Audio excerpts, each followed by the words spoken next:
Hi, and welcome to IBM TV. I am your host, Kimberly Calhoun, and with us today we have our Washington correspondent, Bill Trezevant, who is going to bring us our good morning. Good morning. He is going to bring us our morning update of the political campaign. We also have with us, because today is Medical Fridays, our one and only Dr. Moskowitz. Welcome, Dr. Moskowitz. How are you doing? I'm so happy to see you. Anyway, let's just do a little bit quick briefing, and then we're going to play the morning update of what's going on in Washington today. Bill, can you give us a quick highlight before I play this? Yes. Eyes are on Michigan, given the attempted kidnapping plot, as well as an attempt at a civil war. Interestingly enough, and then we turn our attention to the fact that 6 million votes have been cast so far already in this election, which is essentially quadruple where we were at this point 4 years ago. Wow. And then there's an interesting segment in A Sign of the Times that we will just wait and let the world see. Well, let's hear it live from Washington. Bill Trezevant's Washington Report. From IBM TV, International Broadcast Media, this is your report from Washington. There are 24 days until the end of the beginning. The presidential debate is in tatters. After the Nonpartisan Commission on Presidential Debates said the October 15th debate would be virtual, Trump abruptly pulled out, calling it, quote, ridiculous to sit behind a computer and do a debate, end quote. After, he then called for revising the schedule. Biden rejected the proposal. Quote, Donald Trump can show up or he can decline again. That is his choice, said the Biden campaign. A Fox News poll out on Thursday showed that Biden has a 10-point national lead over Trump. He is also ahead of Trump in traditionally Republican states like Arizona. Political observers say that is exactly why Biden doesn't feel compelled to partake in another debate. On voting, a surge in absentee ballots cast in states across the country is handing Democrats an early advantage heading into Election Day amid signs that the party's vote-by-mail focus is turning out regular and new voters alike. More than 6 million Americans have already voted in 27 states for the general election. Demographic modeling by Target Smart, a Democratic firm, estimates that almost 3 million of all votes cast have come from Democratic voters, compared to about 2.1 million from Republicans. Next, and the winner is 57 million people watched the vice presidential debate, and nearly 6 in 10 voters concluded that Harris had outperformed Pence, according to a CNN poll. Separately, with 2 U.S. Senate seats in competitive races up for grabs in Georgia, it may be January before we know which party controls the U.S. Senate. In Georgia, if no candidate secures at least 50% of the vote, state law requires a runoff election on January 5th. Next, there are murmurs that Biden's first move, if he wins, may be to empower the Internal Revenue Service to go after wealthy tax cheats who cost the U.S. billions of dollars in revenue every year. Tax cheats like Trump. Next, a Biden victory is being priced into markets as global shares advance. A Biden win is seen as paving the way for a big economic stimulus that counters investors' worries of a corporate tax rate hike. Biden is winning support in Trump's base amongst those aged 55 and older. Older Americans are now evenly split, with 47% saying they will vote for Biden and 46% backing Trump. Not surprisingly, this is being driven by the cratering in public support for Trump's handling of the COVID pandemic, which has hit a record low with 59% disapproving. On the campaign trail, Biden campaigns in Las Vegas, Nevada, and Trump plans to return to the campaign trail. He's considering massive rallies in Florida and Pennsylvania. In other news, agents foiled a plot to kidnap Michigan Democratic Governor Gretchen Whitmer. 6 men were charged in federal court with conspiring to kidnap the governor before the November 3rd elections. Separately, but related, 7 others linked to a paramilitary group called the Wolverine Watchmen were charged in state court for allegedly seeking to storm the Michigan Capitol and start a civil war. Governor Whitmer blamed Trump's failure to condemn white supremacists and Trump's tweets that he wrote, quote, liberate Michigan. In world news, some from Lebanon's large ethnic Armenian population have traveled to join the fight between Armenia and Azerbaijan. On the other side, Turkey sent over 1,000 Syrian opposition fighters. The deployment is similar to what happened in Libya when battle-hardened Syrian fighters helped tip the balance of power. Quote, "This is not a war between Muslims and Christians. This is a war for the existence of their Armenian entity, and we are ready," said an Armenian supporter. Another supporter said, quote, "We have strong hearts. Let them try us. We don't surrender. We only kneel to God." In a sign of the times, Trump's wax figure sales have plummeted. Shanghai Arts says that the company was shipping up to 700 figures annually to customers, with about a third going overseas, but business has dried up. There you have it. Closeout signs have been placed on Trump in Shanghai. Finally, the current COVID death toll from Johns Hopkins is over 212,784 American souls lost and 1,062,360 global souls lost with no vaccine in sight.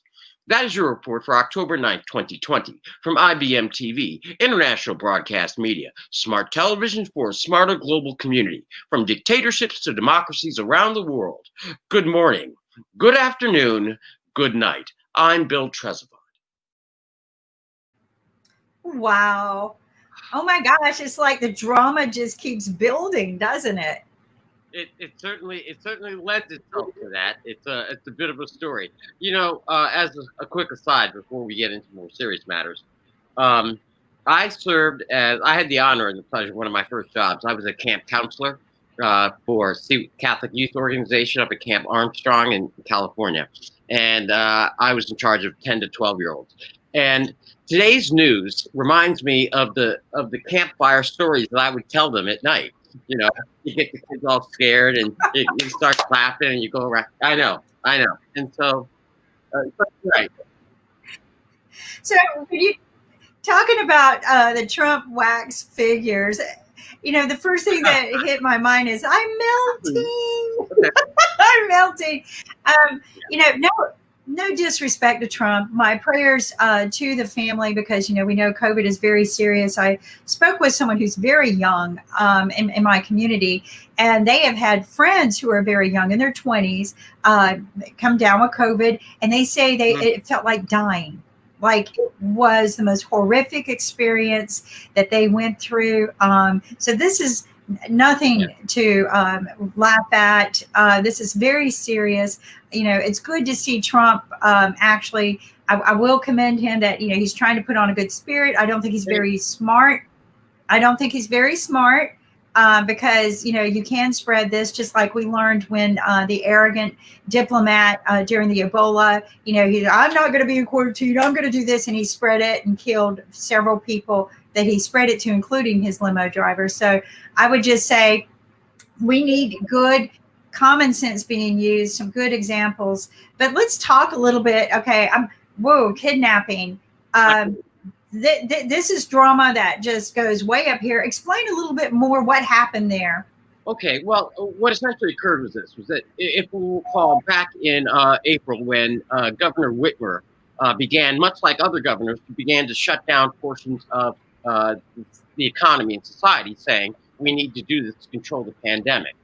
There were a group of individuals that, our colleague Nick has often referred to as suffering from ODD, oppositional defense disorder, who didn't want to wear masks, that did not agree with the governor's actions to protect health and safety.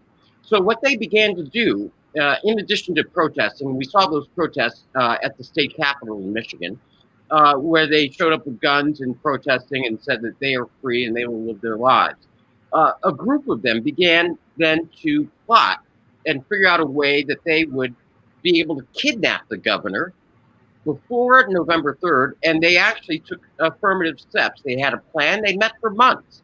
And this was egged on in part by Trump's tweets during the time when he would send his tweets saying, "Liberate Michigan," and free your state.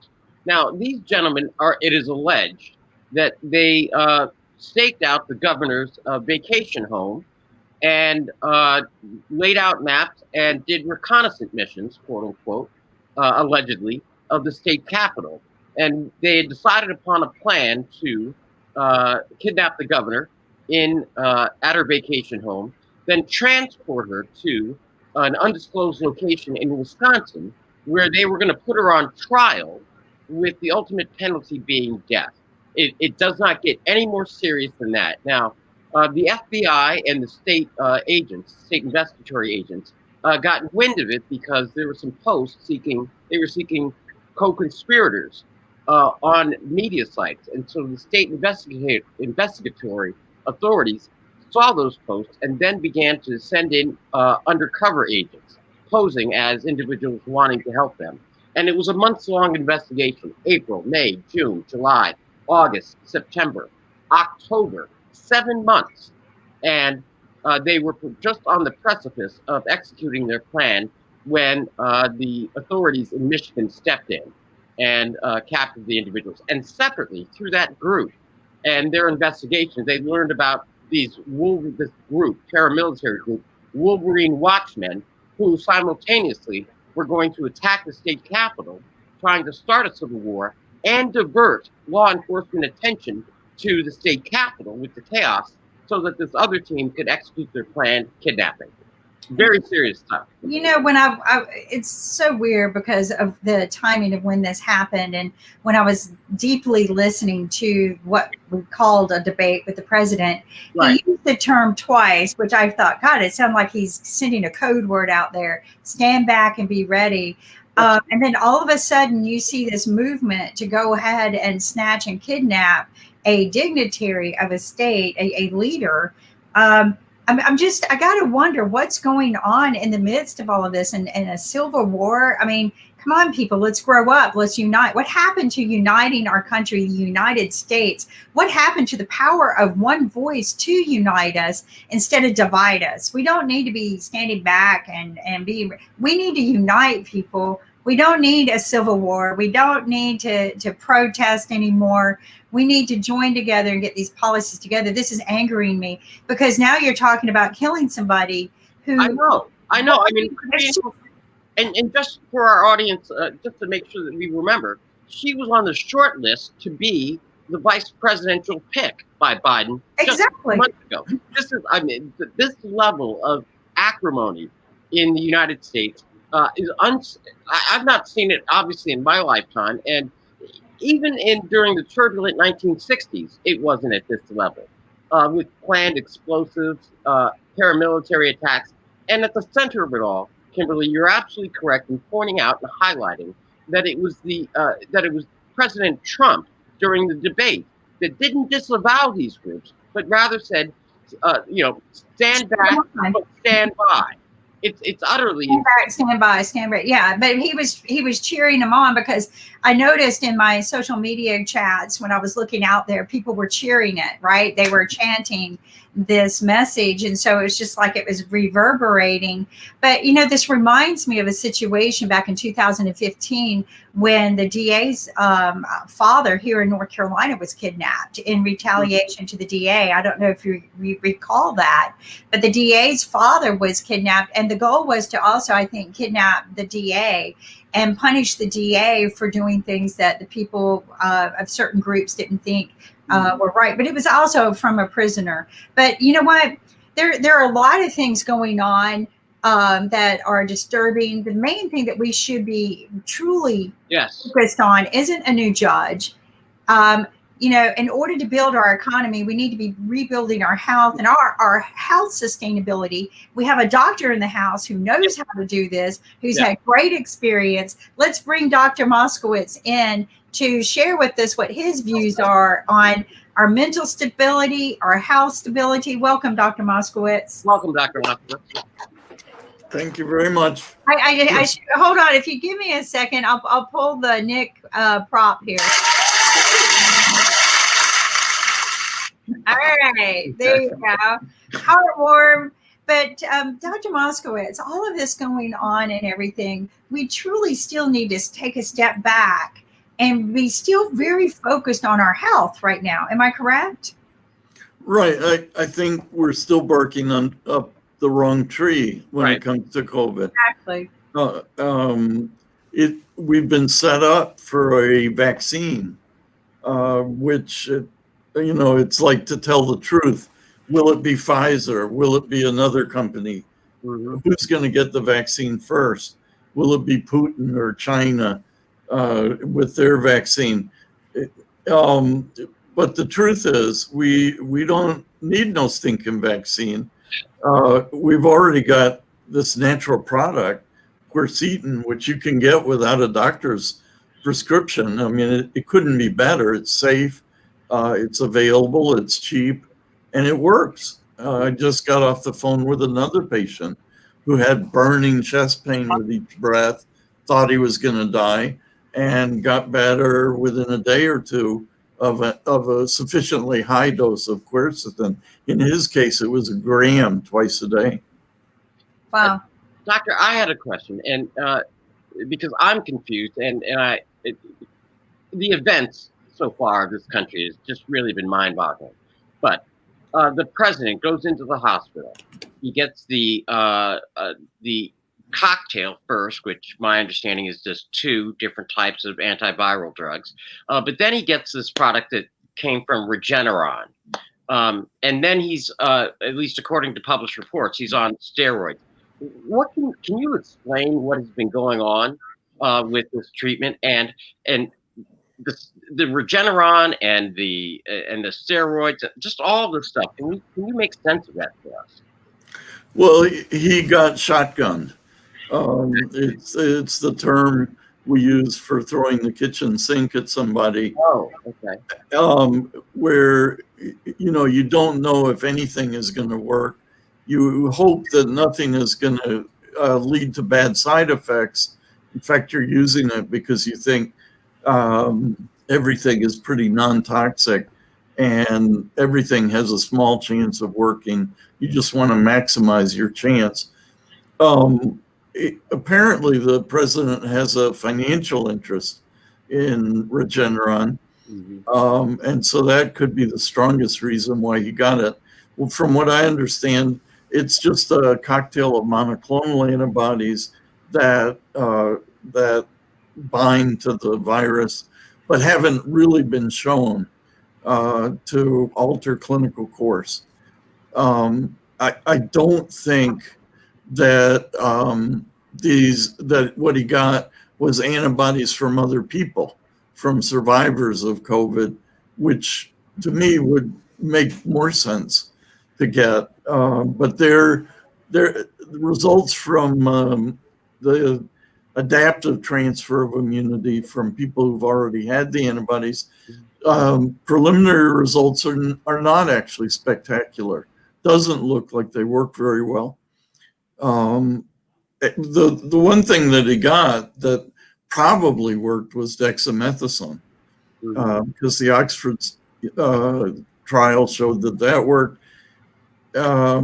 We've seen that prednisone, high-dose prednisone, works in patients with lung disease, with lung symptoms. He said that his breathing was hard in retrospect. And if I could, I wanted to follow up on that in particular, and then I also wanted to get your thoughts on this issue that I'm cloudy on, and that is the use of steroids. But with regard to his breathing, it looked labored, and some people have noticed and commented that he was having difficulty breathing. And then there were the reports of the initial oxygen before he went to the hospital. Mm-hmm. And then there was, confusing statements by his doctors about whether or not he received supplemental oxygen, either at the hospital or upon his return to the White House. And they have set up an IC unit in the White House in the residence. So can you help us make sense of that? And then one other pressing question I'll just ask right now, so you can address it when you can, and that is, people are particularly concerned about the side effects of the usage, the heavy usage of steroids, and what impact that might have on his judgment and or his behavior. But if we could start, I understand it's a lot, but I'm relying on you because I know that you can pull us through on this one, and I really appreciate having you here. So, Yes, oxygen, labored breathing, and then the steroids.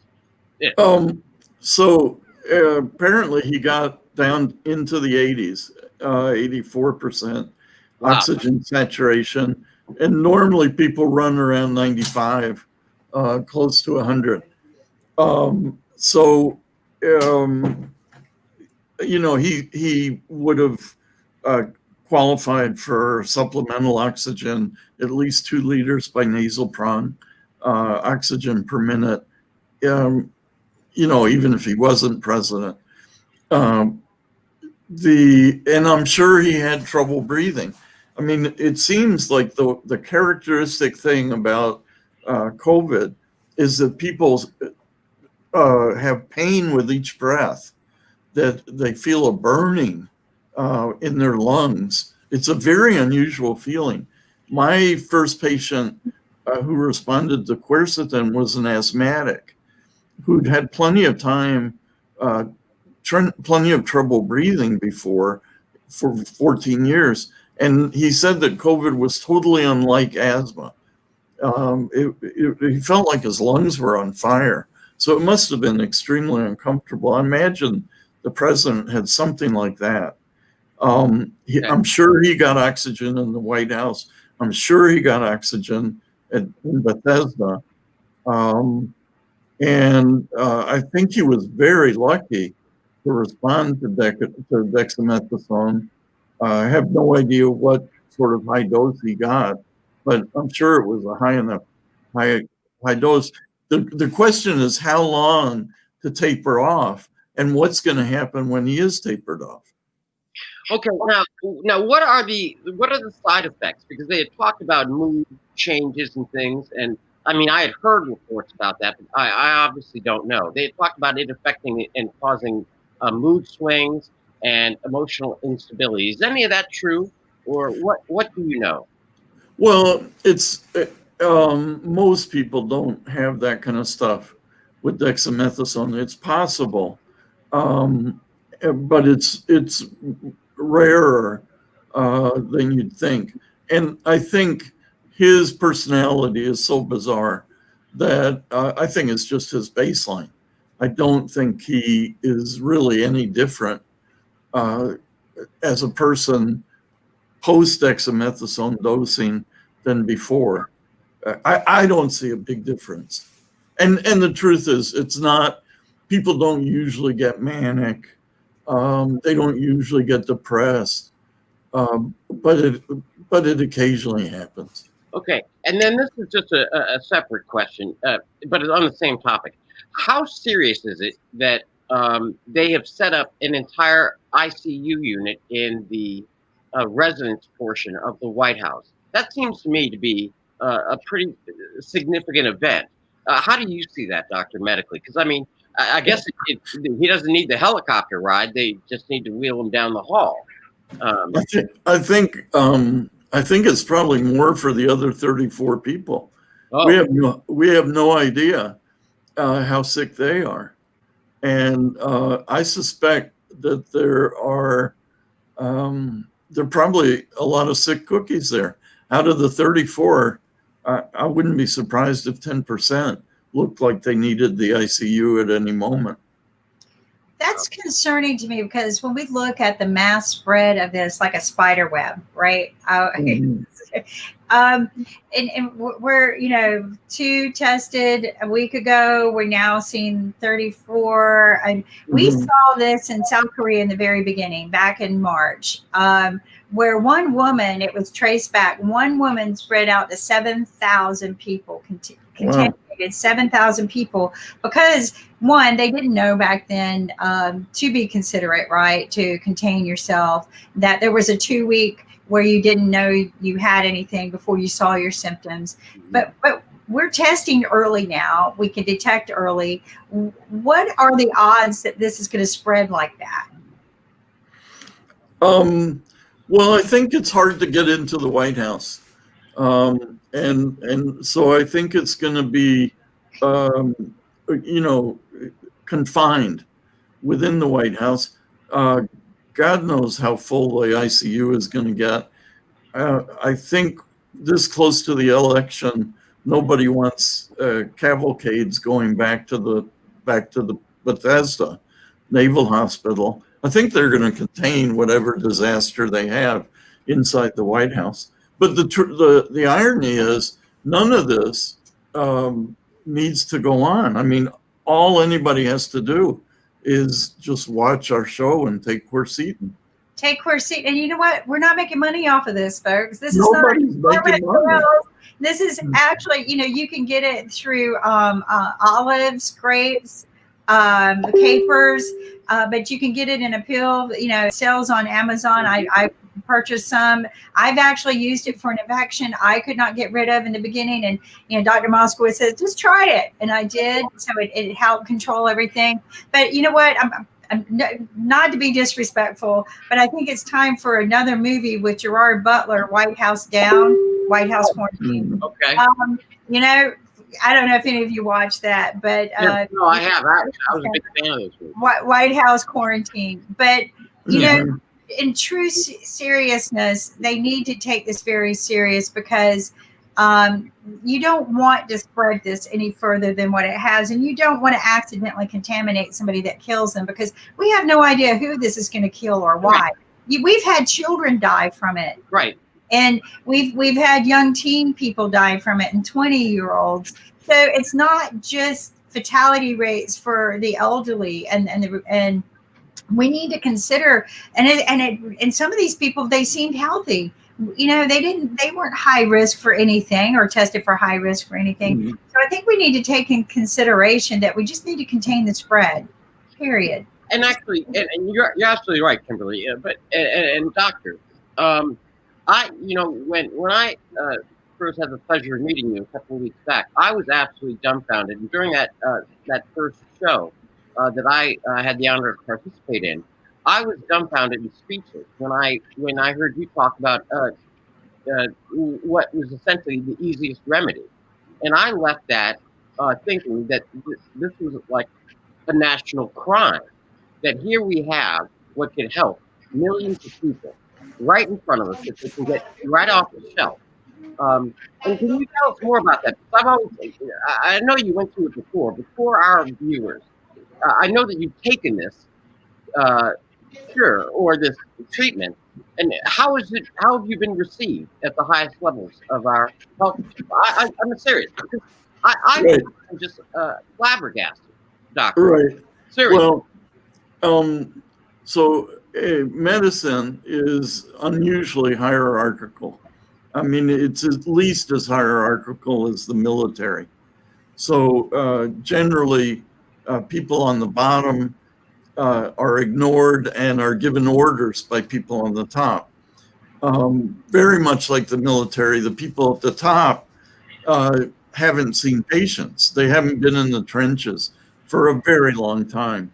And so you're getting direction from people who have no practical experience day to day anymore.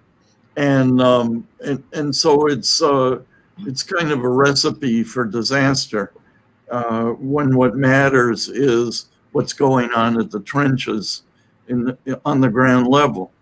I've been solving diseases, I'm happy to say, for 25 years, starting with dialysis, since I'm a nephrologist. Nobody has paid any attention to any of my work, and I will die essentially like Gregor Mendel and Semmelweis and all these characters who've been ignored their entire lifetimes. Maybe somebody will name a university after me. I don't think. To me, it would just be as honorable to have a research lab named in after you. But one of the things I don't think people realize is that research oftentimes will show a solution that is not supported by any government. They won't push it because it doesn't generate revenue in the manner of which they want to. But we have a guest, viewer that was asking a question. If we are testing our oxygen levels, at what point should we be really concerned? And a second question is, are there any dangerous side effects from getting oxygen? Because I think we talked about ventilators can be, dangerous, but can you address this for us, doctor? I'd be happy to, unless Bill wants to take it away. Oh no, I have no skill level in this process. But I defer to you. you are very eloquent. I love listening to you. So the question was, at what point do you need to worry? Anybody who's bought a pulse oximeter, if is already ahead of the game, and I think public health officials suggested that in the past. I think if you're feeling short of breath, you should go by your symptoms. It's not worth buying a pulse ox. I think they cost $30. I'd save the $30 for dinner. And if you're feeling short of breath, just start popping quercetin. It seems like the best way to beat this disease, to turn the cytokine storm into a drizzle, is to start early. And so I wouldn't wait for your O2 sat to drop to 80, below 90%. If you're feeling any difficulty breathing, that's enough. Because what you're using is so safe. Right. I mean, it's just a supplement in your food, just like if you were increasing your vitamin C, your vitamin Ds, and all of these things that we've said, get out there, get some fresh air, cleanse your body a little bit, but eat healthy. Like you said, go spend the $30 on a good dinner. One of the things that is concerning to me, though, is the after effects of having COVID. But also, I'm curious, can someone get COVID? Test positive for COVID and say they haven't been tested, but can someone get COVID and it never leave? Can it just stay in your body? Well, we're finding out that the lungs can be damaged long term. And that's why the earliest symptom that you have should prompt you to take quercetin and keep taking it for 3 or 4 weeks until your antibody turns positive. Till your IgG turns positive, because there is this danger of permanent lung damage. But can COVID stay in your body longer, even if you got your immunity up and fighting it? Can COVID still be in your body at long term? Well, so then you're asking how long can you shed viral particles, which I saw people were how long is Trump contagious? Right. And nobody knows, because you'd have to test his bodily fluids every day for the next few weeks. But for the common cold, people are shedding virus for 3-4 weeks later, even after the symptoms are gone. So we still don't know enough about this to know, even after you've tested negative, can you walk around without a mask? I think the safe bet, and we also know that there's more than one strain, so you can be contaminated by another strain just because we've seen people go back into a hospital with COVID again in other countries, and I go, wow, that's pretty cool. We have a guest, Mark Lee. He's one of our other talk shows. He's eager to say hi to you this morning, Dr. Moskowitz, and he might have some questions for you as well. Good morning, Mark. Good morning, Mark. Dr. Moskowitz. Glad to see everybody in the house. Glad to be here, and definitely engaging conversation that y'all were having. And actually, I was just having a conversation around what's going on with COVID with a good friend of mine yesterday, because actually we serve on a board together, but she's been involved in the vaccine trials. And one of the things that she was talking about, which Bill will be interested in, is that she's been having a hard time finding African Americans and other minorities to participate in the trials because of the history of some trials and things of that nature. So she was definitely having some very deep concerns around trying to get more people involved in these vaccine trials that are going on, because it's been very hard to find minorities to participate because of some of the past history. Mm-hmm. Yeah. Wow. I don't blame the minorities one bit. You know what would be nice is instead of all of this political banter, if we were pushing out this message in a way where people, go to the store, we're going to give away free supplements to help build your immunity. I wish they would do that instead of, the stimulus, or here's some free test kits, right, that you can take home and test daily so that you can get back to work. But like Dr. Moskowitz said, if you're taking these supplements and you're building your immunity, you don't really need to test it because you're going to kick it when you get it, right? And the key that we've heard from every doctor is a consistent message: stay ahead of the game. Stay ahead of it. Don't wait until you're sick to take these supplements. Take these supplements beforehand, build your immunity up. Quercetin is safe. You can take it at a lower dose until you start feeling sick and then increase the doses like I did. I increased the doses like Dr. Moskowitz told me to, and my inflammation went down. I don't know what I was sick with. It could have been COVID. I do know that the infection went away. So I know it works. So, and I didn't have to go get antibiotics. I didn't have to go get all these other things that they prescribe you when you do get an infection. I do know I was having difficulty breathing. And if when I increased the quercetin, that difficulty went away. So who knows? It could have been a touch of allergy, right? It could have been anything, but it did fix that problem. So why not? Why not? Yeah, one of the things that I was going to say that I've observed and everything, and I'm wondering if you've been seeing the same thing in the business community, and this is for everybody, but I know I've had a number of business leaders that are actually now doing mandatory temperature checks because they're trying to reopen their business. So they're doing mandatory temperature checks, and they're also trying to do, in some cases, because I know I'm serving on a board of a certain theater, they want to do the testing that's what I call the more non-intrusive testing. So not the whole nasal swab, but more like that 5-minute test or whatever that you can get from the drugstore. So, Kimberly, are you seeing a lot of your business community people that are doing that? And Bill, are you hearing directives from like governments that are doing that as well? So I guess it's still geared to both of y'all, and I'd like to hear from the doctors now. Okay, well, I can do this real quick because I'm going to catch the ball and I'm going to hand it over to the doctor. And that is that, yes, people are looking into that, but it goes to the issue of the reliability of these quick tests. And I'm going to defer to Dr. Moskowitz.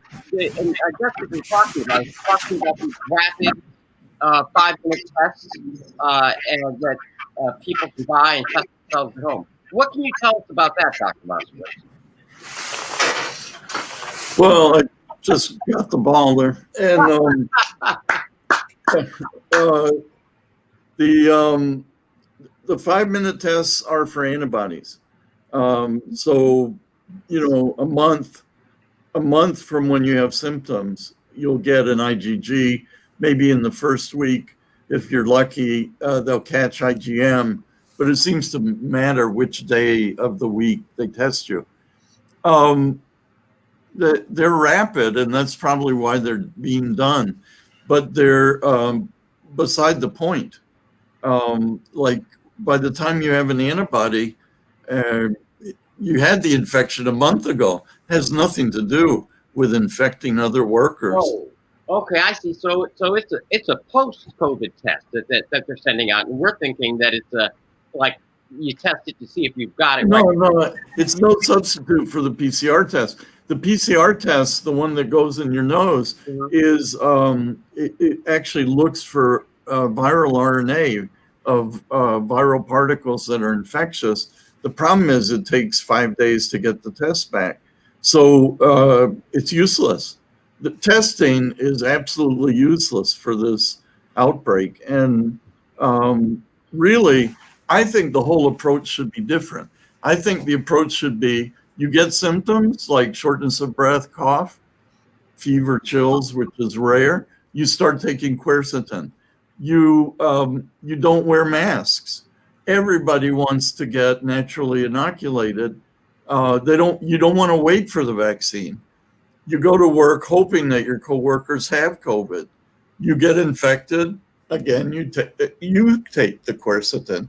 Soon, within a few days, everybody's infected, everybody's taking quercetin, nobody's dying because they're taking quercetin early. We've all been naturally inoculated, end of pandemic. Forget about the vaccine, it's irrelevant. We got the natural virus. That's what I think we should be doing. Well, the only issue is a lot of people won't take the quercetin properly, and you have to make sure everybody has the quercetin, just like you would have a vaccine, right? So now Oh, we're but it's available. right. It's It's available, but people, you don't. Human nature is not smart like you or I'm not conscious. smart. I'm You not. know, I mean, all you have to do is eat capers. I know, but you're expecting people. I don't like capers, but you're expecting people to be due diligent. I know people who have medication that don't remember to take it every day. Okay, and they will die if they don't take it every day and they don't remember, right? So we have. You're talking about herd immunization, which okay, we did that with chickenpox, but you got to do it in a, to me, a manner of which you're not going to overwhelm a medical industry, and that people do this. Like people will take the quercetin when you're doing this immunization project. But there's got to be some due diligence. Like, okay, people, here's the quercetin, get it in your body, and then we're going to do this, right? Like you said, stay ahead of the game. But people are not prone to do that. We've seen how stupid they are because nobody even wants to unite to wear a mask, whether it's healthy or not. It's all in the game, right? Are you in the game or out? And that's all we've proven in this country is people are not in the game. And if you can't get them to even wear a mask, how are you going to get them to take quercetin? I mean, that's masks are hard to wear. I can't breathe with a mask. And what we've done is we've reduced the outbreak to a mask. And I really think we've got it backwards. I think the mask is hindering our ability to get over this pandemic because sooner or later, everybody is going to catch this virus. It's too contagious a virus to be prevented just by a flimsy little mask. And until we recognize that, we're pursuing exactly the wrong approach. Well, the thing is in the beginning, we had no knowledge of, and maybe you had the white paper going on your thoughts on quercetin, but until we actually you had the opportunity to apply it to patients like you did, you really didn't have a firm grip that this is the right way to go. But we did know is build your immunity. We did know that in the beginning. And what was stopping our government from, instead of taking away, jobs from us, but pushing immunity type products into our hands, right? Another thing that I look at are the stats. The countries that had a pandemic policy and a pandemic team never had to close down, Dr. Moskowitz, just like you said. They pushed higher, better eating habits in these countries. They were pushing immunity, but these countries had a pandemic policy, and some of them didn't even have to wear masks. Okay. All they did was put in place, like you're talking about, but they did containments, right? We have flare ups here. Let's contain it. Let's control it. I think if people I like your idea of maybe once we understand and we know how to control it, like chickenpox, like we know how to treat chickenpox where most people don't die from it. Let's go ahead and work towards that, but do it smart, right? Do it with physicians that are kind of monitoring it a little bit in the beginning, so that it doesn't go crazy spread and hurt people that aren't doing it right. See, we got to do it right. We got to have step 1, take your quercetin. Step 2, it's not working fast enough, up the dose by this amount, right? We got to have our procedure. Yes, Mark.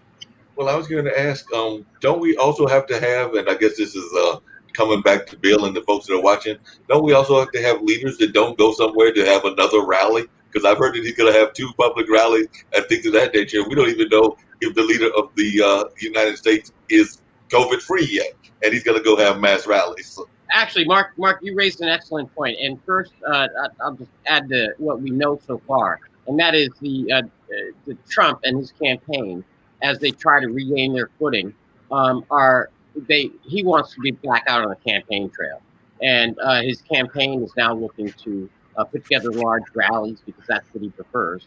And he's looking particularly at the state of Florida because they've removed all the state restrictions on free association and such. But we don't know whether or not, and he's also looking at Pennsylvania, and they're working that through, but he wants to do it by like this weekend, so starting tomorrow and the next day. My concern, though, on that, and Mark, you raised this excellent point, and I would ask David, what can we even? Let's assume I'm a Trump supporter and I want to go to this rally. Do I even know if President Trump is still shedding? I mean, how do I even go about thinking about that? If I wanted to be safe and I'm a Trump supporter and I wanted to go to the rally, how do I know that I catch the disease from Trump?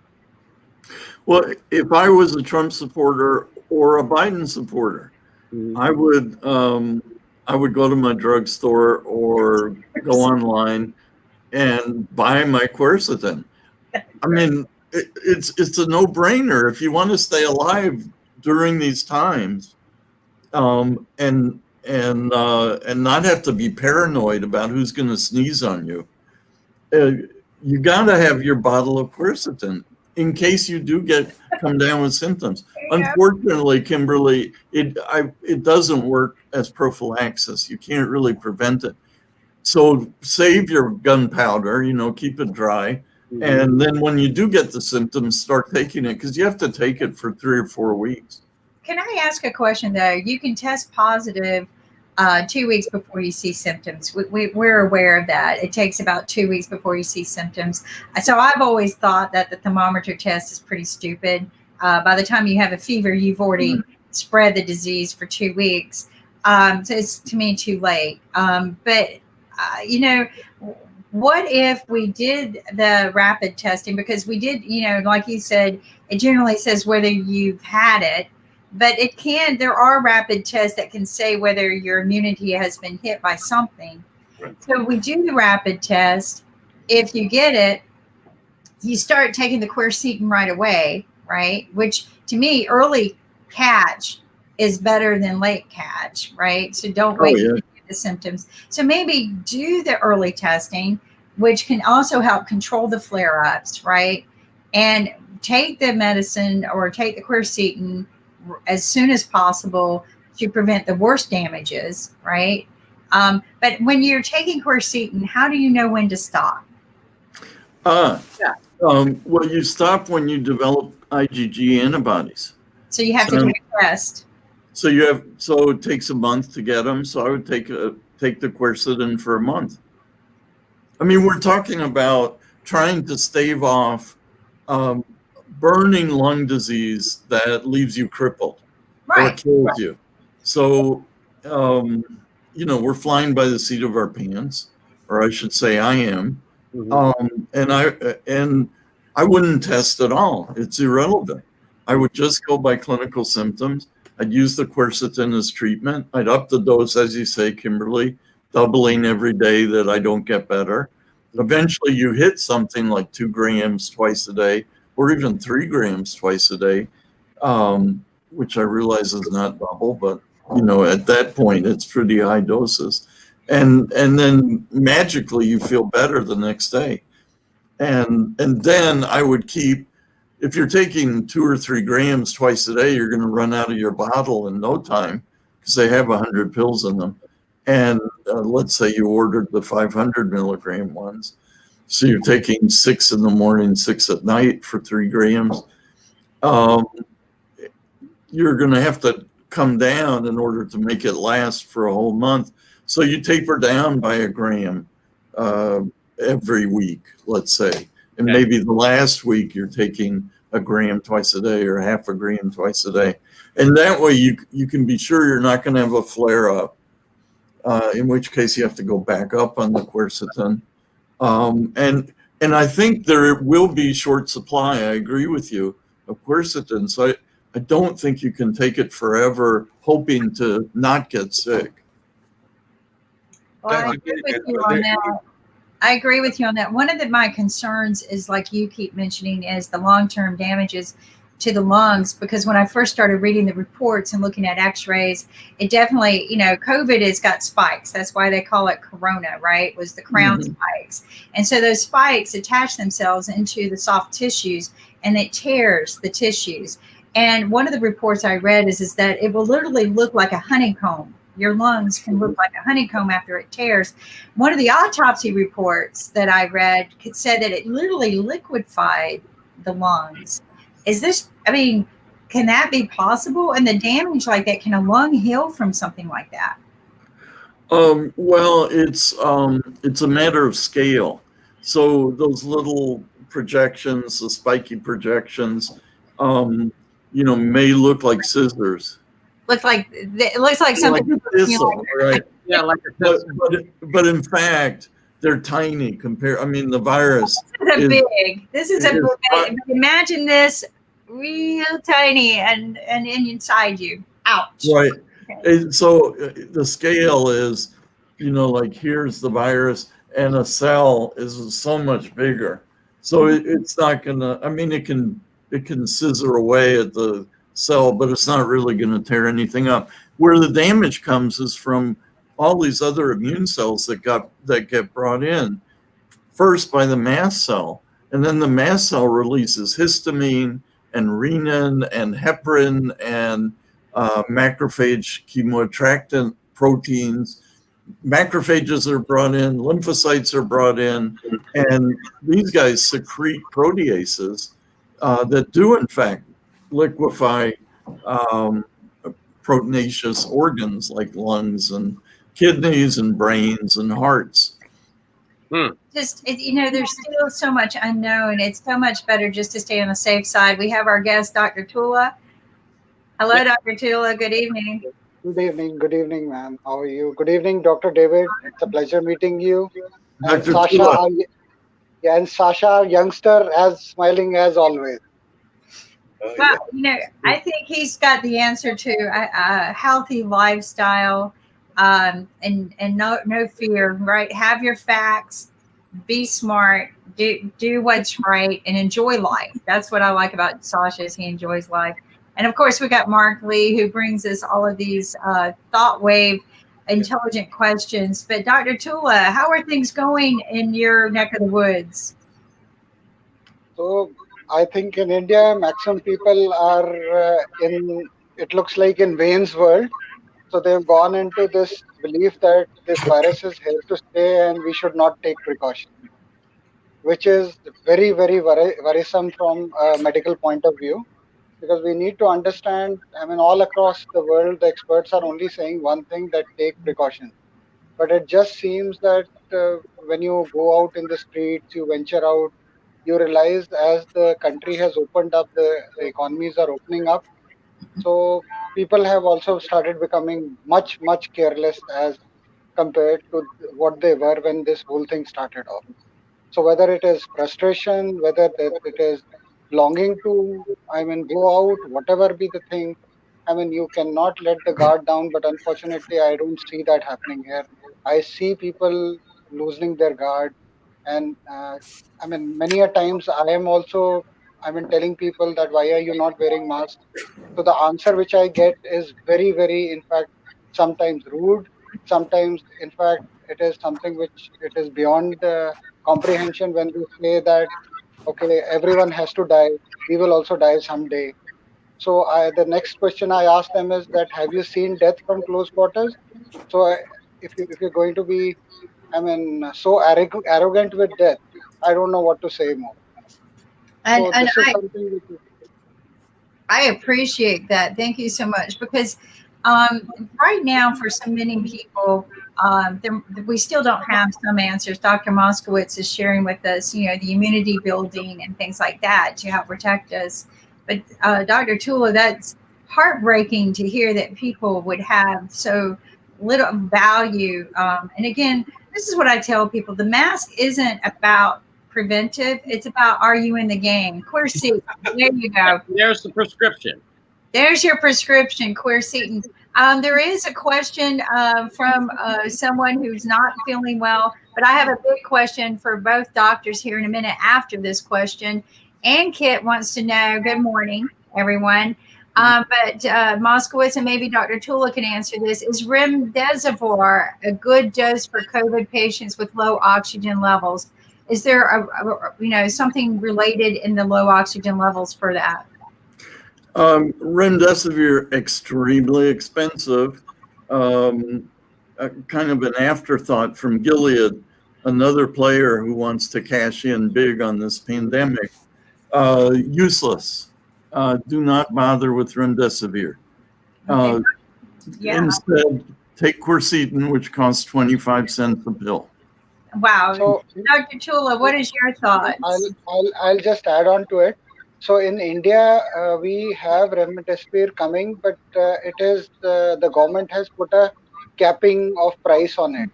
So it is not as costly as it is in other parts of the world. So it is about, if I'm not wrong, the cheapest brand is approximately around 4,500 rupees. That makes it, I think around $50 or something like that. So Wow. it's not too expensive in India. Okay, if I could ask those doctors, what are your thoughts on Regeneron? I beg your pardon, I Regen- didn't hear. Yeah, drug Regeneron. What are your thoughts? Regeneron? Yeah. Regeneron? Useless. Nothing is going to compare to quercetin. Absolutely nothing in terms of price, safety, efficacy. Advocacy, I think, because it's not pharmaceutical attached to making money, it's Right, not right. I think that there's a lot of medications out there spinning around right now. I've been watching one of them that was invested in by our health organizations here in the United States for the last 20 years. And, they seem to think that it's going to be an answer as well. But I agree with Dr. Chula has said this as well, as well as Dr. Moskowitz, all of the doctors, you keep your health up, keep your immunity up, do things like, eating oranges and drinking teas that are healthy for you and taking supplements. These are simple, everyday lives we should be doing for everything, not just for COVID, right? This isn't just, and that's one of the things I wanted to share. There are other problems coming down the road that we need to be addressing. There are still people with heart problems. There are still people with flu seasons coming, and flu season kills over 350,000 people. So we got to be alert to all of these other things. So, and building an immunity fixes these problems. All of the things we're talking about, these healthy ideas. Are there other issues that India is concerned with besides the spread of COVID and the outbreaks of COVID right now? Yes, so in India we have this season. We are just ending we are venturing near to the winter season, but this is the time for dengue also. So that is the mosquito-borne vector, right? So, and that is also a viral disease which mimics symptoms like high-grade fever and all. It's here. Remember the Which are pharmacy interlapping, not to take the prescription because it costs the hydrating tab. You said you were going to write me another one for you. Hold on just a second. Sorry about that. Can you start over? Sorry about that. So no problem. So what happens in India is that at this part of the time, the weather changes. So we are already experiencing mosquito-based diseases like malaria and dengue at the moment. And apart from there, this is the time when the flu season also sets in. So you have the general flu also coming at this time. So it's going to be a mixed bag at the moment. And we have, to add to the worry, we have corona also. So, it's a challenging time and the weather is changing. And then we have this great pollution also coming in because of the smoke and fire which are lit up in the farms to dispose of with what is known as the stubble, right? It's the stubble burning which happens in India, and especially in the city of Delhi and nearabouts and the neighborhood areas. The condition worsens and we have smog coming in, which is again going to be a double whammy for our lungs. Wow. So we are not in a great phase at this moment. We should even be more. We should even take more care. We should try at least and mask up. I don't think without masking up you have any other choice at the moment. Something I learned from different cultures like Japan, they started masking back in, I think, 1954. Of course, in 1918, when the flu pandemic went around and killed millions and millions of people, they tried to, everybody wore masks. But then another virus hit in I think 1954, if I'm not mistaken. So they encourage people, even if you got the flu, to help prevent the spreading of it. Wear masks, right? It help prevent spreading of other diseases. To be in the game, be a team. And I think the mask wearing is all about being a team player too. Yes, Mark? No, I have a quick question for Dr. Moskowitz as well. I was wondering if you could tell us, are there any ways that you can get this medicine that you're advocating naturally, and also how you take the medicine? Because I'm a big advocate of natural foods and things, and so I was wondering, are there any natural foods that have what you're advocating? I think he's muted. Bill, can you unmute? Yeah, I can. I got it. All right. Okay. Quercetin is in tons of different fruits and vegetables. So everything that's famous, like blueberries and red onions and apples and capers and grapes, both red and green. Citrus has a slightly different form of quercetin. It's joined to a sugar. But there are tons and tons of natural foods, of regular foods, that have that have quercetin in them, and you could easily eat. If your diet is vegetarian, you could probably consume the kind of doses that I'm using. If your diet is not, Indian, if you're used to an American diet without curry, then probably taking the capsules are easier than trying to get all the food in. And I use 500 milligrams twice a day. It seems to be a good starting dose for adults. And then children, now that kids are going back to school today in my neighborhood, they're going to be needing quercetin too, because they'll be getting symptoms. And it should be weight-based. I mean, they should be taking 50 or 125 or even 250 twice a day. But as you can see, it's in your colorful food, right? Dr. Tula is a big supporter of eating all of these great and wonderful, beautiful, colorful foods, but they're also healthy. Guess what? For your skin, right? All of this stuff is healthy for, and hydrate people with all of these supplements. Hydrate, get your hydration index high, drink lots of water, because this is also another way to supplement your skin. But all of these supplements that we're talking about, they're not just healthy for preventing all of these diseases. It's for building your own personal immunity, making beautiful skin, healthier bodies, get in shape. I found that in the beginning of COVID, and it might have been because, we're not moving around as much as we're used to, I was getting tired. I still get tired a lot. These healthy foods, as you see how colorful they are, help energize you, right? They give you that energy, will build your immunity. Dr. Tula, it's right, though. This is good for the skin, right? Yes, all the food which has vitamin A, vitamin C in them, they are generally very good for the skin, and of course the immunity also. So it is always good to have a mixture of food, right? And you have the luxury of sinning also. So you can sin a little if you eat these kind of food maximum times in your meals. So that gives you that leverage of sinning a little bit. That's right. I mean, it's all about just eating smart, being conscious about what you're doing. I still think, even though Dr. Moskowitz, is on the with a cure. I shouldn't say a cure, but a means to control the disease in the human body with quercetin and other supplements. I still think until we get a better control of it, so we don't overwhelm the medical people, wear a mask to control the spread. Or prevent. It's not to prevent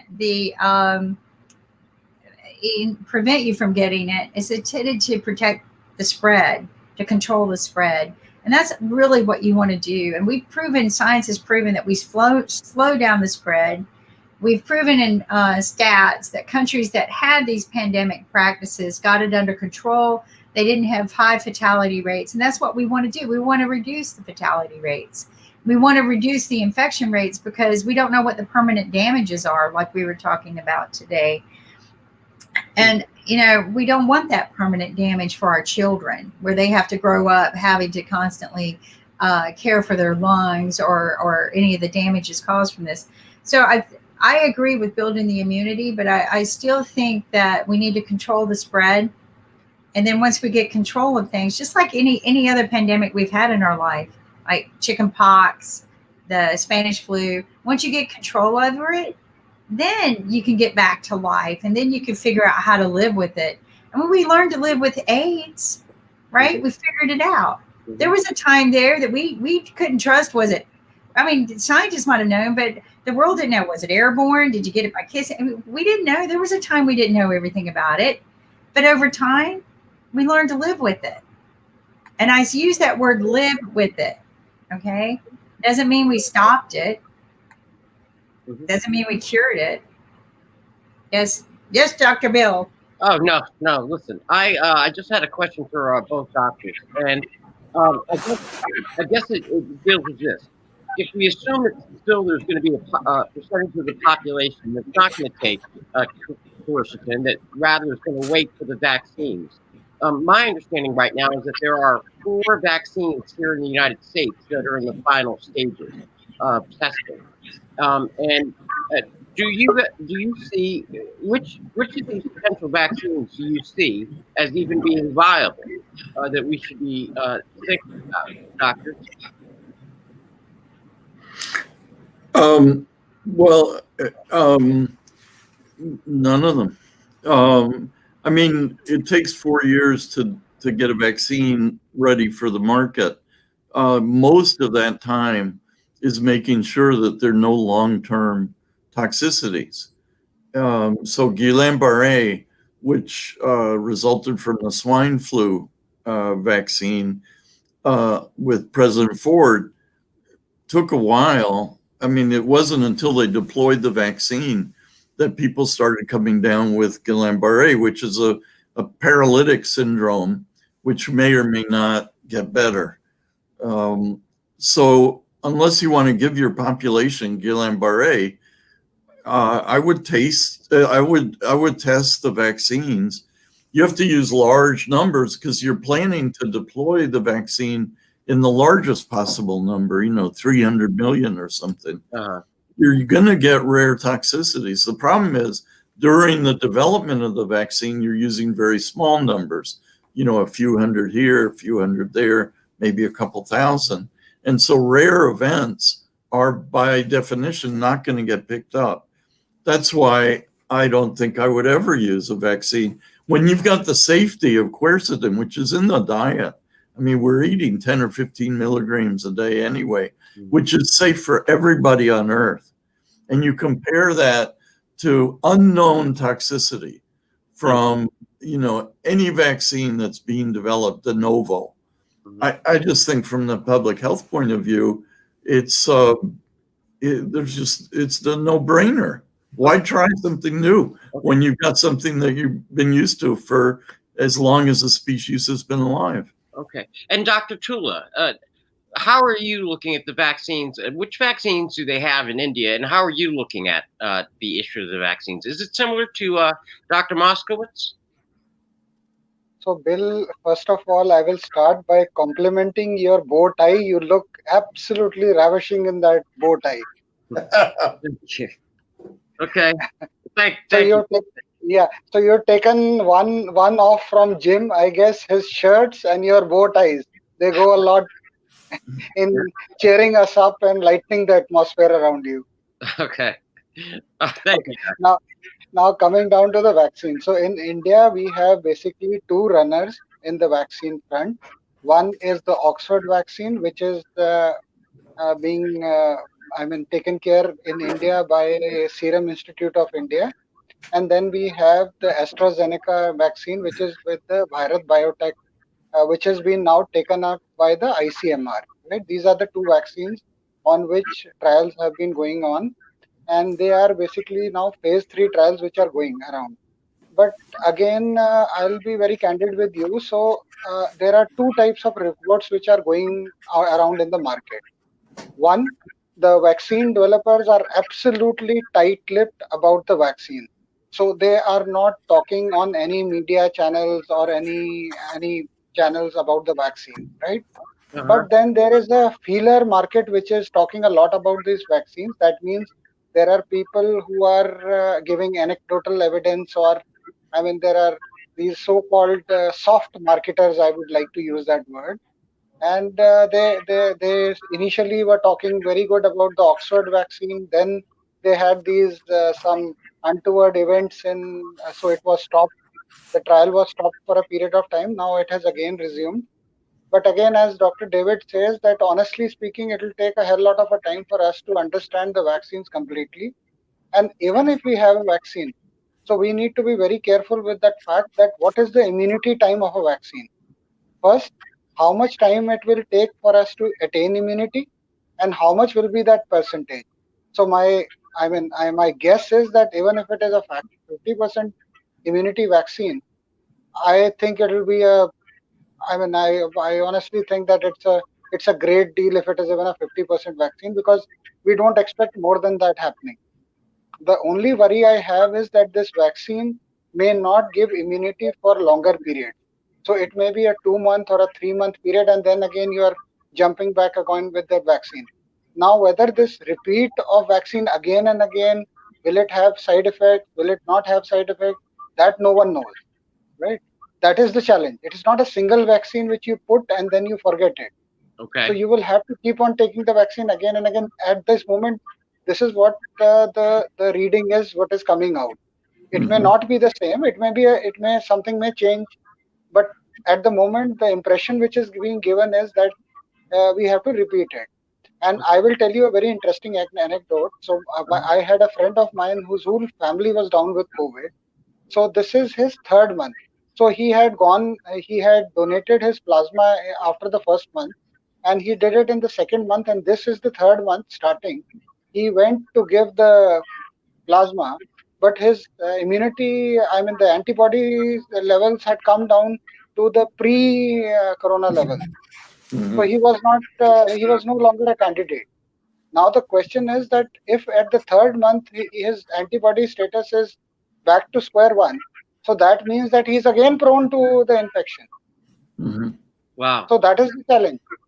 So this myth, we should burst this myth that people who think that once they get infected, they are not going to get infected. No one knows.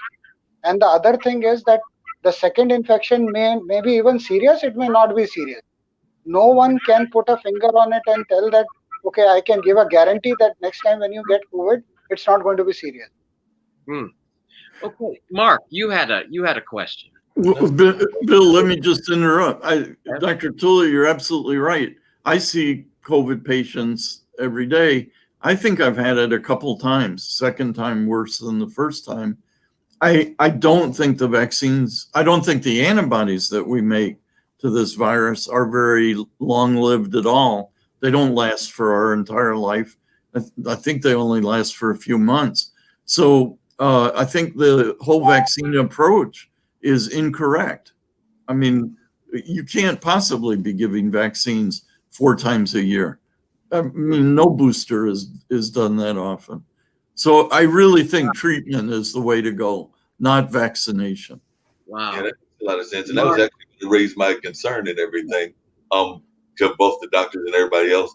And by the way, Dr. David, I'm liking your solution the best because it seems to be quick, effective, and very efficient and everything like that. And not just because you're down there in Florida, which I had the pleasure of visiting some time back and enjoy going to. But one of the things that I'm concerned about, and I just want to know what everybody on this panel thinks of what I'm getting ready to say, is that if the vaccines are going to take 3 to 4 years or however long to develop, and if we're going to do all of this kind of stuff, I think we could be facing another major problem, which is called hunger. Just like I said, and starvation, because if we're going to take that long to develop, and we've already got people that are having economic problems in the first place, then the bigger issue might be the issue of the hunger epidemic. Like I said, I know that impacts other parts of the world, but I think that it could even impact the West if we're going to wait that long for the cure, the vaccine cure. And I just wondered what other folks thought about that. Well, this is where curing the pandemic, which quercetin could do in a week, as opposed to the vaccine, which is pie in the sky by and by, and probably the wrong approach for this particular virus. Is so important. We're being told by our public health authorities to go over the cliff. This whole shutdown was probably unnecessary and was only brought upon us by the quarantine faction of public health. But using something that's 700 years old, it doesn't say a lot about modern public health. And I think this whole pandemic has been woefully mismanaged by our public health authorities. They should have been looking for treatment right away, and they should never have shut the economy down, and they should not be looking for a vaccine now. But who knows what will happen if Biden comes in over Trump. But it hasn't happened in Europe either, or any of the Commonwealth countries or the East. Like, nobody seems to have been using their brain for the last 7 million cases. COVID idiot alert. COVID idiots. COVID idiots. I agree.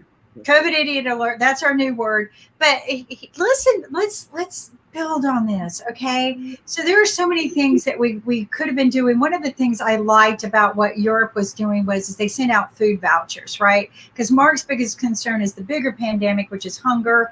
There's housing issues. People, we heard, thousands and millions of people out of their home, millions of people out of work. How do you sustain life?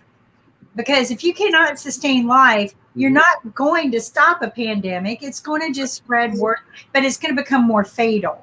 Because if we cannot build our immunity and our health, then this disease becomes fatal. We know this. We know this for a fact. So one of the things I liked about what Europe was doing was they were sending out food vouchers, right? Feed your people, because if you keep the hunger away, you can keep somewhat immunity, even if it's bad food. Because when you're hungry, you become contagious to a lot of things. You don't think. Right. So in Europe, they were giving out food vouchers. That did many things. It allowed people to go, buy food. What did that do for the stores and the restaurants? Because the vouchers were for restaurants too. It kept that going, right? It kept that ecosystem going. But it also fed people who couldn't afford food. It got people out doing things, so that built their attitude. Right. And as Dr. Tula and Dr. Moskowitz has always said, as well, as your attitude is everything in being healthy. But you're right. They're not thinking smart. They're reacting because they weren't planned. Right. Why? Because they fired the fire department, and then they are waiting to hire them and train them after the fire. Right. And that's our presidential leader right now. He's a businessman. Cut the corners. We'll fix it later, right? Whereas a real leader is going to have these things in place. They're not going to knee-jerk react. They're going to already know, okay, we got a pandemic, put these things in place, isolate. If you look at Iceland didn't have the test kits to be able to isolate. So they were smart. If you're sick, go over here, just like Dr. If you're sick, go over here, quarantine, stay still. Even if you have the flu, stay still, get over it. If you're not sick, we're going to test these hot zone areas to catch it quick, right? So we're going to spot check different areas, and we're going to catch spreadable hot zones. They had a policy, okay? They never closed down. They didn't close down the schools. They didn't stop work. South Korea, even though it started to spread real bad, they got it under control. Why? Because they worked as a team. They unified. Okay, wear a mask. I got to wear a mask for a while. Okay, I'll wear a mask for a while. I'm in the game.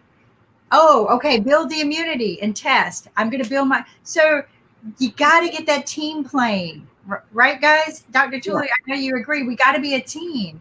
Just like you know, Dr. Tula, it breaks my heart that I hear somebody say, "So what? People have to die."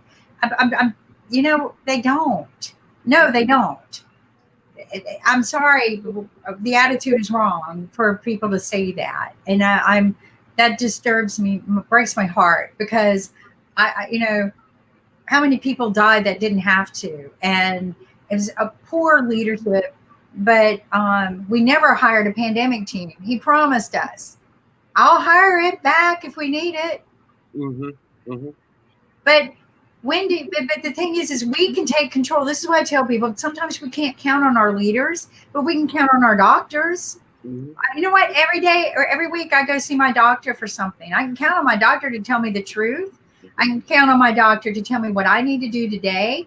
And when I go into my doctor's office, I put on a mask. I wear my sanitized gel. I space for their safety. If my doctor tells me to take something, I take it. Yes, if I could, doctors, I was curious about this, just in terms of how you're looking at it. We are moving into the flu season, and there's been a great deal of discussion in the popular main media. You know what they are reporting on, and they are just raising concerns about the double impact of flu. Now, I'm not sure what's right or how to correctly look at it. How do you see the impact of the confluence of both the flu and this ongoing pandemic? Dr. Tula and then Dr. Moskowitz? So see, we need to understand that, I mean, the treatment, I would say the preventive treatment is very easy. That is just to wear mask and to maintain distance. If you are able to do that, I mean, we will win this. I mean, I really believe that we are on the verge of winning this, and it is just our complacent attitude which is now letting us, I mean, lose the momentum which we had achieved. So it is very important for us to understand it's not only doctors. You know, see, we can shout from the rooftop telling people to wear masks, maintain distance, I mean, wash your hands. So as I told you that it is only three words alphabets which we need to do is MDW. So one is mask, other is distance, third is washing. It's so simple. There is no rocket science in this. Now, if you don't want to do it and we are resistant, and as Kim was also telling, you know, see, there is a cultural thing also. So if you look at the Eastern cultures, they are a little softer. They will listen. They reason within themselves that they feel that they are contributors to the mankind, right? So they have a responsibility also. Unfortunately, what we see is that as we go from east to west, I'm not blaming West for anything, but we forget our responsibility and we want needs, requirements, rights. But what about our responsibilities? Dr. Moskowitz. Well, you know, far be it from me to defend the entire Western part of life. I think we could learn a whole lot more about community from the East. We certainly are selfish in our history. A whole lot more about community. So the question is, how do you treat people who have upper respiratory symptoms now that flu is part of the equation as well as COVID? If I'm correct, Bill. Yes. So basically nobody treats flu. There's oseltamivir, Tamiflu, which Gilead produced and showed that it worked for avian influenza. Unfortunately, no other drug was allowed to be tested, in particular losartan, which I think might have worked for avian flu. Quercetin is blocking the mast cell from reacting to the nuclear capsid protein, I believe. Hasn't been shown. But all viruses have nuclear capsid proteins. there is no reason why quercetin couldn't be a general viral antidote. Wow. It's possible that quercetin may actually help with influenza. So I'm going to treat everybody as if they had COVID. So I'm going to give everybody quercetin because it is completely safe. And then if they get better, thank you, Nick. That's great. Yeah. You are my best visual aid. Well, not only that, if you look at, all you have to do is Google quercetin COVID, okay? And Thailand is using it right now. Oh, great. And they have some positive results. There was another one, China, actually using it, positive results. As you go through, all positive results. Eastern Virginia Medical School, positive results. In other words, all of a sudden, you're seeing a lot of people writing on it where there's positive result. Then you go to the National Institute of Health, they say we need to study it more. I'm not saying it. It's Nick, there's only one problem with this, and we all know the elephant in the room and everything, which is that there are maybe 2 or 3 super lobbies out there, the pharmaceutical lobby being one of them, and I don't think that this drug or this supplement is going to actually get past their dimensions, because there's that super lobby that probably doesn't want us all to have. I just think it's kind of funny, because as you go through all the studies, there's a lot of them on the internet right now. It's starting to hit the use of quercetin as a antiviral, and what happens, you're getting a lot of positive results. But also, since you mentioned that it's a natural ingredient in like the food in India, if you look at the demographics, we have to put them up again, but I remember we showed them before, the death rate per million is much greater in the United States than India. India was about 75 per million. The United States was 642. Part of the reason they believe the death rate is less than India is because they do have this in their diet, and that's part of the reason. But like I said, it's like all these studies are being done, and it dies at the National Institute of Health as all they do is say we need more studies, and that's where it's at. I mean, why? But for the people that are interested in it, all you have to do is Google quercetin COVID. I remember it showed up in Summit, IBM supercomputer, is one of the top 10 possible ways to thwart the coronavirus.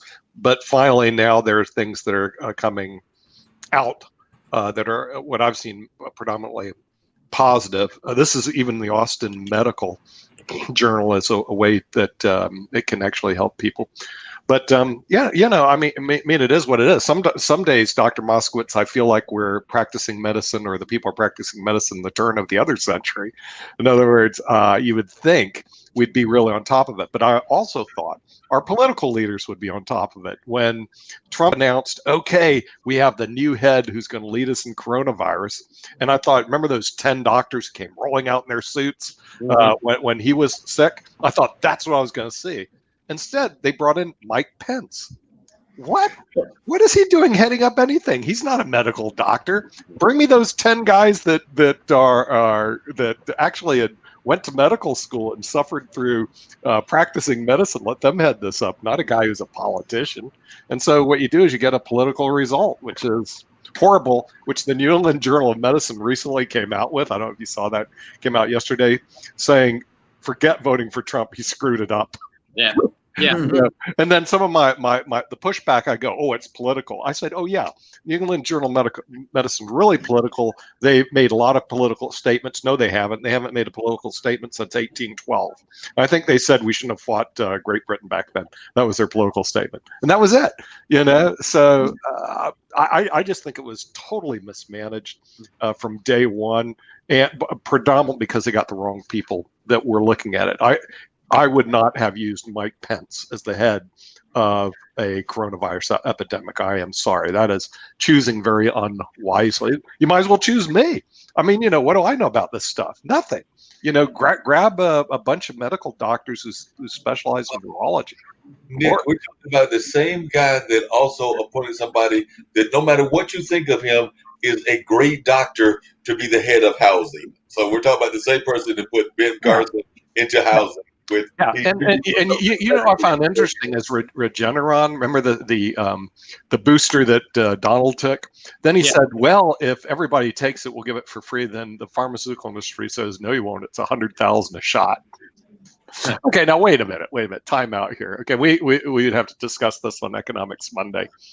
Right. Someday, I believe, we're going to face a medical crisis where there are people who can afford the 100,000 per shot, and there's going to be everybody else they can't afford. Or it's the top 1%. No, give me the shot. I'm in the top 1%.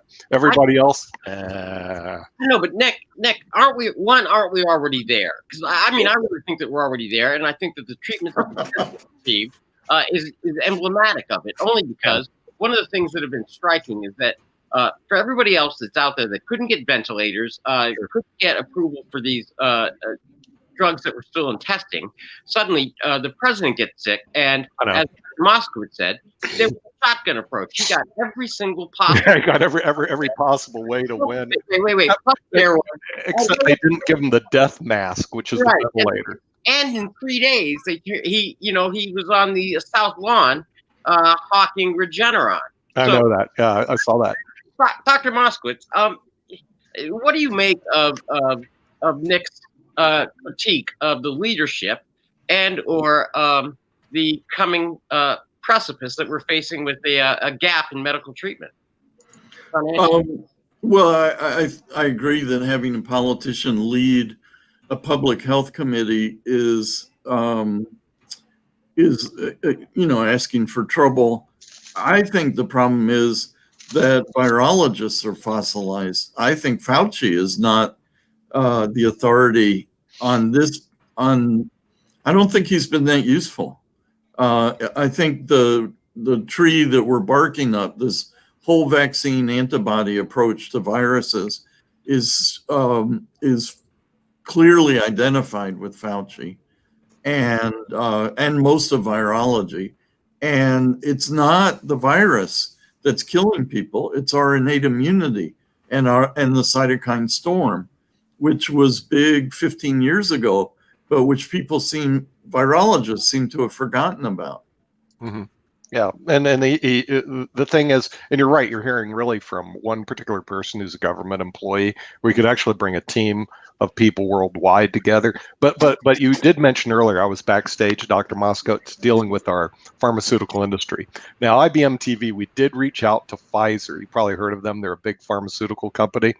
And Pfizer's response was, we have to talk to our PR department before we say anything. Okay, so getting straight information from the pharmaceuticals, you might as well go to Washington, D.C. and talk to Mike Pence. It ain't gonna happen. I mean, that's the reality of it. So even though we would like to have a free, open discussion on COVID-19, the realities here in America, it ain't happening, so it's been a real challenge for us. And I've reached out to a couple of the major pharmaceutical industry people that are developing vaccines. And Dr. Moskowitz, the response is, we're not going to respond. We're not going to say anything. In other words, it's almost like mum's the word, baby. And part of it is that, of course, they're looking to, they answer to shareholders. I understand that. And they're looking to, how you say, do very well off of this. And pharmaceutical stocks, for those who bet on it, have done extremely well this last quarter and a half. I mean, they've just, for the last several months, all the pharmaceutical stocks are up tremendously. So this gets back to what Mark and Bill and I were talking about. 25 years ago, I worked out how to prevent dialysis. There's a branch at the NIH that takes care of kidney disease called the NIDDK. There's a whole dialysis industry that's $100 billion a year in the U.S. and another $100 billion a year outside the U.S. None of them will even discuss my protocol, which I've been using successfully for 25 years now. All they have to do is ignore it, and they preserve the status quo. Right. And because they have all the power, and because the media only listens to people with credentials, right, and doesn't listen to anybody else, they don't actually think. They just look at the labels and then give them the platform, give them the megaphone. we're stuck, and people are dying as a result. 20 million people have died on dialysis who didn't have to. All million people who've died of COVID didn't have to. All they had to do was eat blueberries. Mm-hmm. Right. Yeah. Yeah. And I think also one of the problems with this wonderful thing is that you can actually just go to your basically your drugstore and pick it up. And so the thing is, if this was a solution, how do you monetize it? When it's so easily available. It's free. It's free public health. I know that. That's what I'm saying. But see, that's the problem. Well, no, but what we need is a new business model for health. Yeah. Because genomics solves diseases. And what I've been doing in my life is figuring out one at a time, how to solve those diseases. In the next 5 years, I could solve everything. I mean, I could solve dementia. We've already, in the last 20 years, found the genes in the germline that cause cancer, 6 different cancers. Genomics makes it extremely simple. The problem is there is no business model for it. You can't get it to the market because there's no market. The patients want it, but there is no organized market for preventing disease. Right. Yeah, Dr. Tully, you had a comment. So see, I just wanted to, make 2 points there. So one, as I have been always a proponent of, that there are 2 things which are very essential for human to prosper. One is education and the other is healthcare. Apart from there, everything is you can adjust with, right? So why is that healthcare and education is on the least priority list of anything?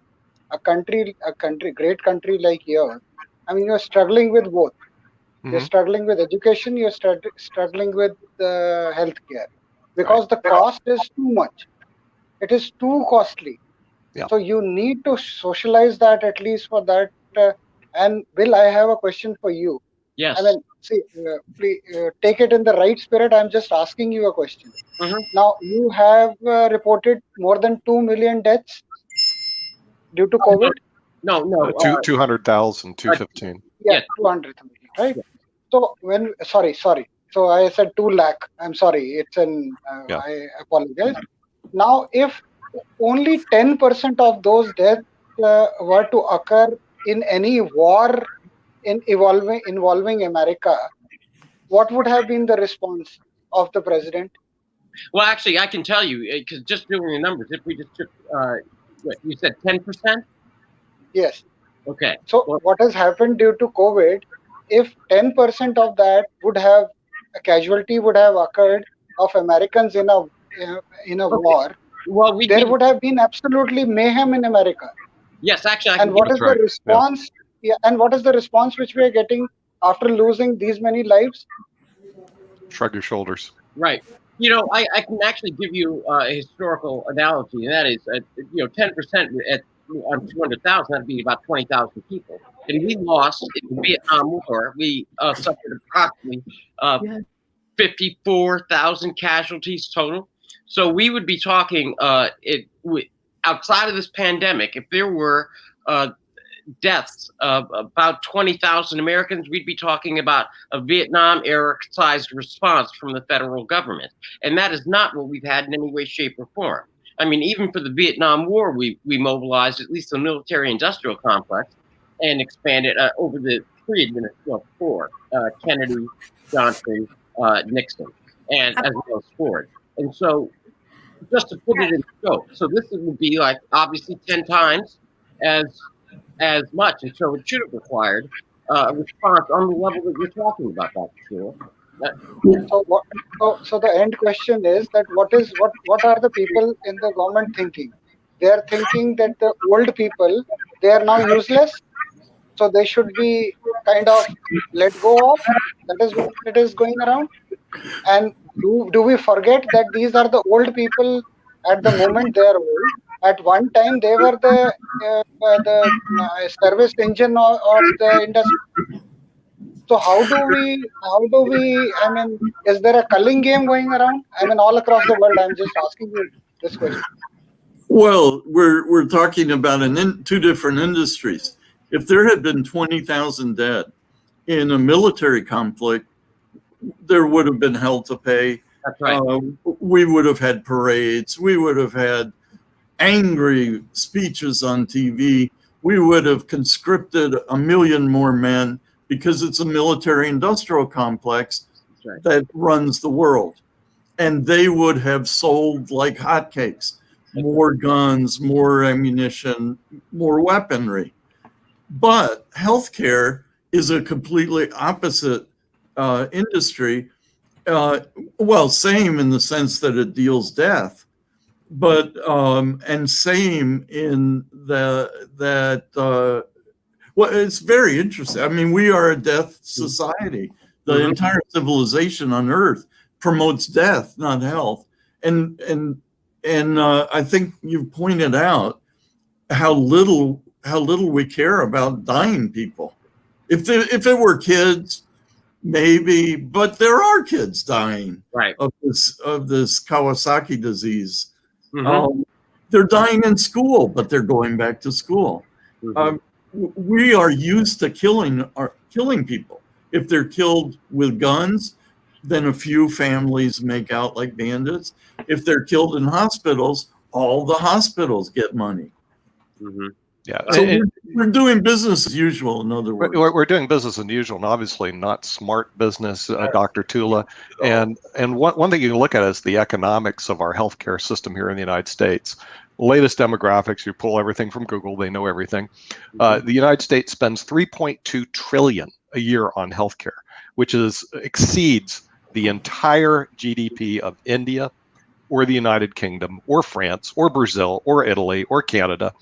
The entire GDP. As a matter of fact, we spend more in healthcare than almost twice the GDP, more than twice the GDP of Russia, the whole country. Now, here's my problem I have with it, looking at everything from a monetary standpoint. What do we get out of that? What does it say about our medical system here in the United States when we lead the world in death rates on COVID-19? Okay, in other words, we can't figure this one out, yet we spend more than anybody else. So somewhere along the line, there's a failure in the U.S.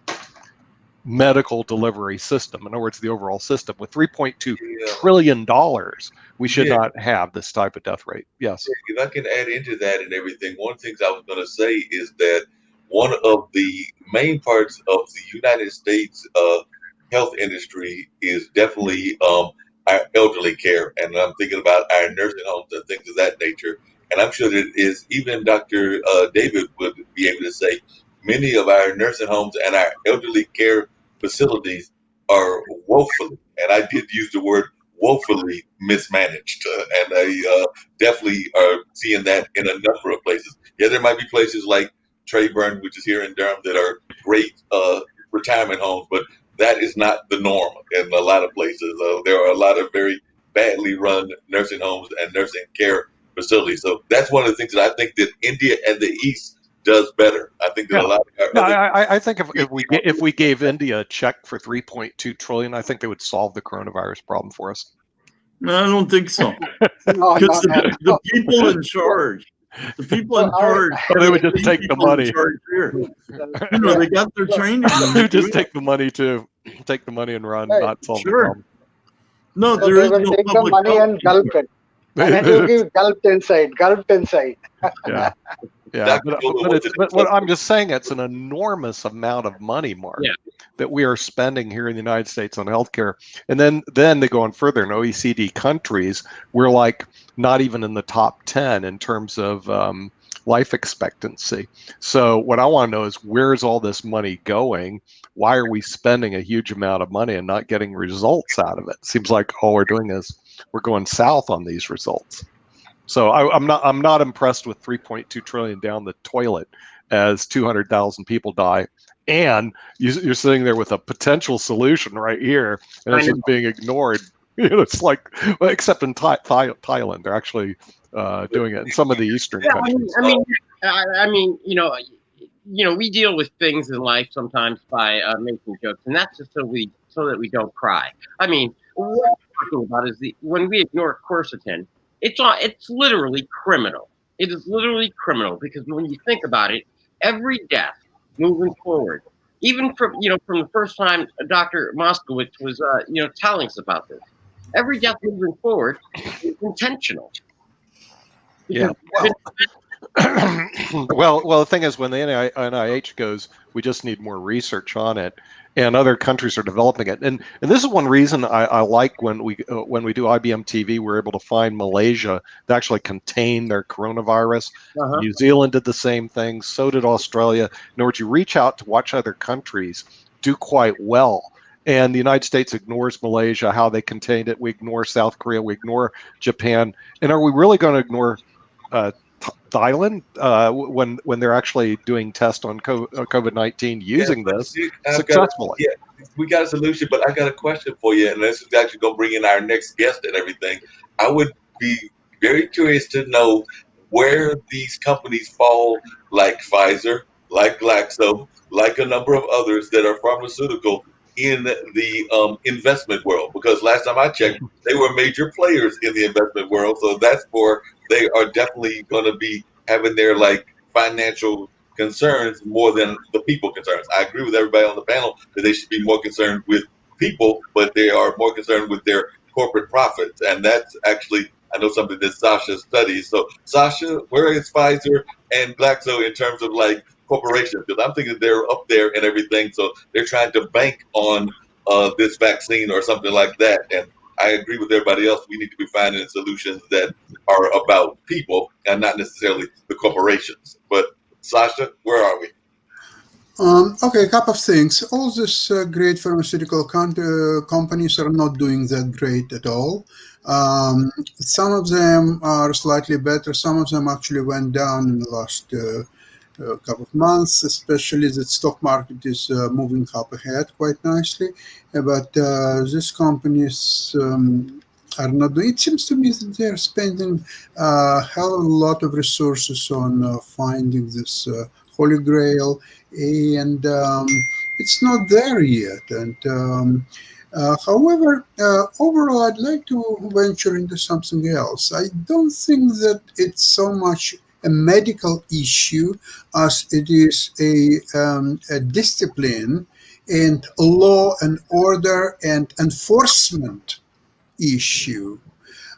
Here in Ontario, we have very strong premier, and he said that by March or April next year, Ontario will be coronavirus-free zone. There will be no coronavirus absolutely at all. How are we going to do that? There are certain regulations and law which are very strictly enforced. For example, there are fines of $750 per person for gathering together of more than 10 people inside and 15 people outside. The host is fined $10,000, and if it's difficult to figure out who was the host of that party or gathering, then all people who are there, they're all interrogated individually until they will figure out who was the leader and host of that event. Most of the schools are functioning online. So there's very few students who actually attending the schools. So in this environment, yes, I can see that in a few months, Ontario will be coronavirus free. Of course, whoever people are coming from abroad or even from, actually there is no travel from US, thank God. But those who are coming from abroad, they're all going automatically and forced 2 weeks, 14 days quarantine. And that's probably, as I said, it's much more disciplinarian, law enforcement issue than medical issue. Because from medical point of view, we all know we have to watch the distance, wash your hands, hygiene, and of course wear masks, and all that also is enforced in Ontario very strictly. Most restaurants are now closed. You see, there's no stigma as a close down in Ontario, because if there will be a coronavirus, so you may not lock down, but you will have to do lockdown in a month, 2-3 months down the road again. And then you will go for a month or two without lockdowns, and another lockdown comes in. Who needs this? You might as well lock down for 3 months, for 6 months, until it's all over. There is no coronavirus cases in Ontario. Then you open up. I think that's the right approach. Okay. So certainly that raises the issue of enforcement. Dr. Chula, I know that your time is limited. Do you have any thoughts that you want to share before you take leave? So, Bill, the point again is that we need to become responsible. We need to grow up. We're acting like kindergarten children. So we need to understand that there is a responsibility of taking care of ourselves and people who are in our society also. So the best way to do is wear a mask, keep safe distance, and keep on washing hands. So my message is and I'm requesting this to all my fellow citizen, countrymen, I mean people all across the world, that please take care of yourself. If you don't, I mean, we will be, I don't know, if there is any heaven, then we will be sitting all in heaven and having a chat there. So I don't think that's the best way of it. Life is precious. Take care of yourself. Okay. Thank you so much, Dr. Chula. How beautiful. I mean, that's a prayer in itself. So thank you, Dr. Chula. Your words of wisdom are going around the world, and I hope people listen. Thank you. Thank you. Take care. Appreciate Many you. blessings. Seems like Dr. Tula is telling us to do something very basic that we used to do all the time. And I remember growing up that there was this saying that we used to say, which was an apple a day will keep the doctor away. So it seems to me like we're just saying that there are a number of things that could keep the doctor away if we would just do them, whether that's taking the fruit like Kim is showing us, whether that's doing a number of other things. So it just seems like there's some very basic things. Sasha just said it. I know that our ambassador usually says it at the close of the show, which is, wash your hands, definitely keep that social distance, and do a number of other things that we are oftentimes told to do from the ambassador here on our program. So like I said, I think that's basic, not just common sense, but common courtesy. Let's play it. Let's play it. Corona से कैसे बचेंगे? Hand धोकर और ऐसे अपने खांसी जब आएगी तो ऐसे करेंगे अच्छू अच्छू और कोरोना वायरस को धन्यवाद हमारा म्यूजिक सुनने का. That's music to my ears, right? It's simple. I love that one. I love it. It's so amazing. It's so simple and it's so wonderful, and I love it. But we talk about unity here a lot of times on this station, and I am a big fan of unity and us celebrating cultural diversity and celebrating other people's cultures and everything. But one of the things that I have been concerned about, and I just was going to share a moment from the online dinner party of this past Thursday, was I had an Asian woman on. She's actually an aspiring podcaster and an inspiring media person, but she was on and she was talking about how even to this day she has folks shunning her because of her Chinese background and her Asian background. So she was saying that she actually had that experience where people were literally walking away from her. Like she would go out for her walk, go enjoy her time in nature, because that's what they asked us to do, is go out and enjoy our connection to nature. But while she was walking, going to the store or something else, folks saw her, she was Chinese American, and they would walk in the opposite direction because of the stereotypes that have existed and that have been promoted by some members of our political system. So just wanted to share that with our panel and with folks that are watching, because that moment just really captured me when she shared that with me on this past Wednesday. We're all humans. We can't control what our leaders do and the walls that they build and divide or the problems that they cause. But each living human, as we have learned on this TV show, we all have the same desires in life. We're humans. We all bleed. We all eventually die. Okay? We all want to sustain. We all want to be happy like Sasha. Right? But the thing is that in every essence, unfortunately, we're taught certain things, right? And then we let that prejudice drive our force rather than the natural nature things in life, right? Nature also does divides as well, but it's called survival. We have no human reason to divide ourselves.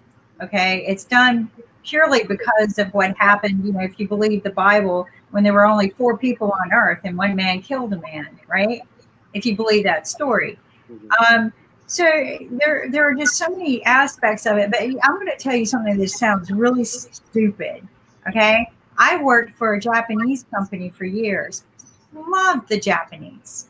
Absolutely loved the company. It was one of the best companies for a woman to go work for because they came to our country and learned our laws on how to work with women. Like, so they were, by God, going to do it.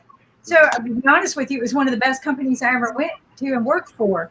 But I was working in that company with other Americans who hated Japanese. Oh, wow. Hated them. We're like pure prejudice against them. And I would go, why are you even here? You're getting a good paycheck. Awesome. But the benefits were freaking phenomenal. Okay. My medical care was amazing there. They took care of us. They treated us with respect. Right. I wanted to go to work. It was one of those jobs that I loved to go to work every day. I didn't hate the fact that maybe I had to get up at 5 a.m. and work until 10 at night because those were my hours sometimes because we had to work all the time. Right.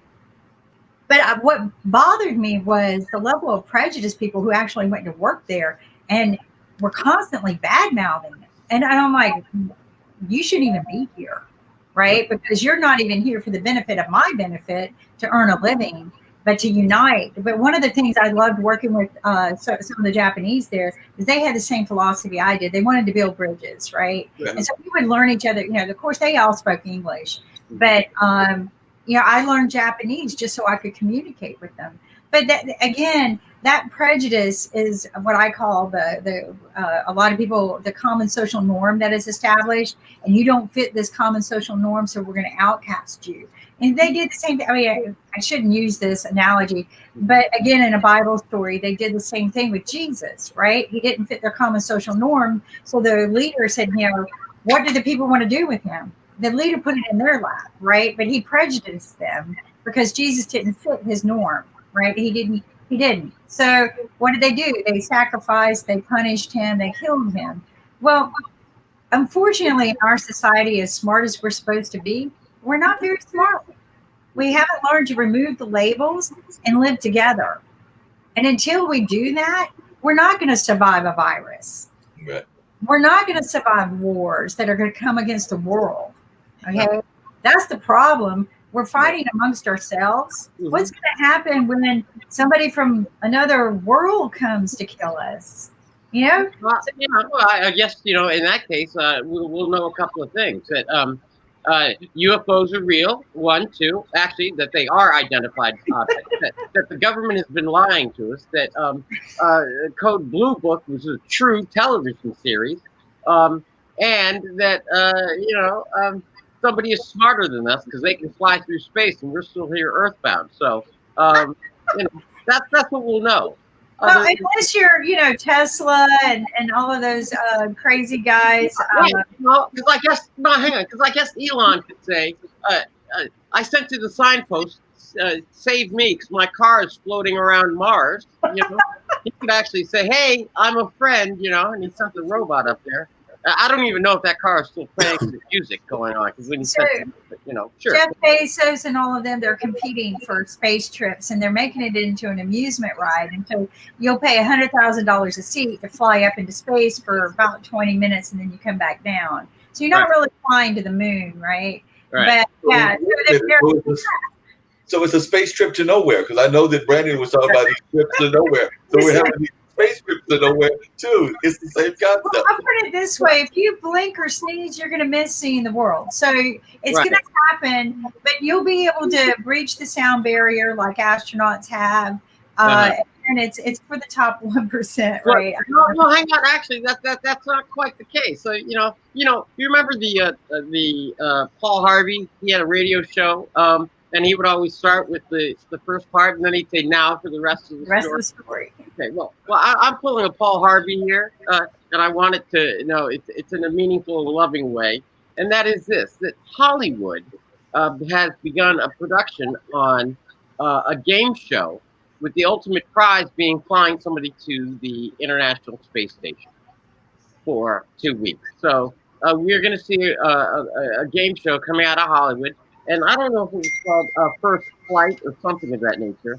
But that was in the works. It's been slowed by COVID. So, Mark, you're right. While the mere 99% might be able to fly, squint at the moon and come back to Earth, some lucky person is going to go to the space station. I don't know who that game show is going to produce, but I think I'd be watching that one. So here's what's interesting is that this is going to be as routine as getting on a plane and flying somewhere. I mean, it's going to be like a fair ride or an amusement park ride. People are just going to book their tickets and go up, and it doesn't exist 100% yet, but that's what they've been working on. All of the very, very wealthy people who had a lot of money to build the space. But let me ask you, Kimberly. By the way, don't forget that they will have to buy tickets, and in the middle of the flight, before coming back, they will have to buy a ticket to fly back. That's right. Or here's your parachute.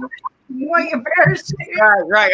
That's right. It's like hotel parachute. It's options. Right. But let me just ask. I'm kind of curious, and then I have a follow-up question. If we're on the subject, Kim, would you go to space? Would you, if you won the game show, would you go to the space station?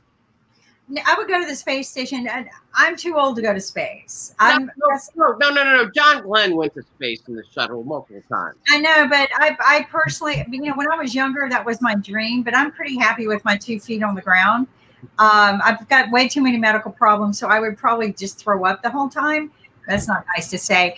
But seriously, if I were younger, yeah, because as a little girl, I used to look at the stars and dream I could go, right? Even though I was a girl, I used to watch the astronauts take off, right? And I would sit there and go, I want to work for NASA. That's what I want to do when I grow up. So yes, I think we all have had that I want to be in the stars dream. Yeah. But, as I'm older, leave that for somebody who could live it their whole life. I think I want to live things. Let me ask you a secondary question. And for you, I have to add a caveat. And then I'm coming to you, Mark and Sasha. But they've got these people that are younger. So my caveat for you, my qualification for you is, let us assume that you were younger for this question. And they have been recruiting people to get on a one-way mission to Mars. Would you do that? So that's a lifetime commitment. I don't know if you read that. They've actually got people that have signed up. I know, but I'm asking you, would you?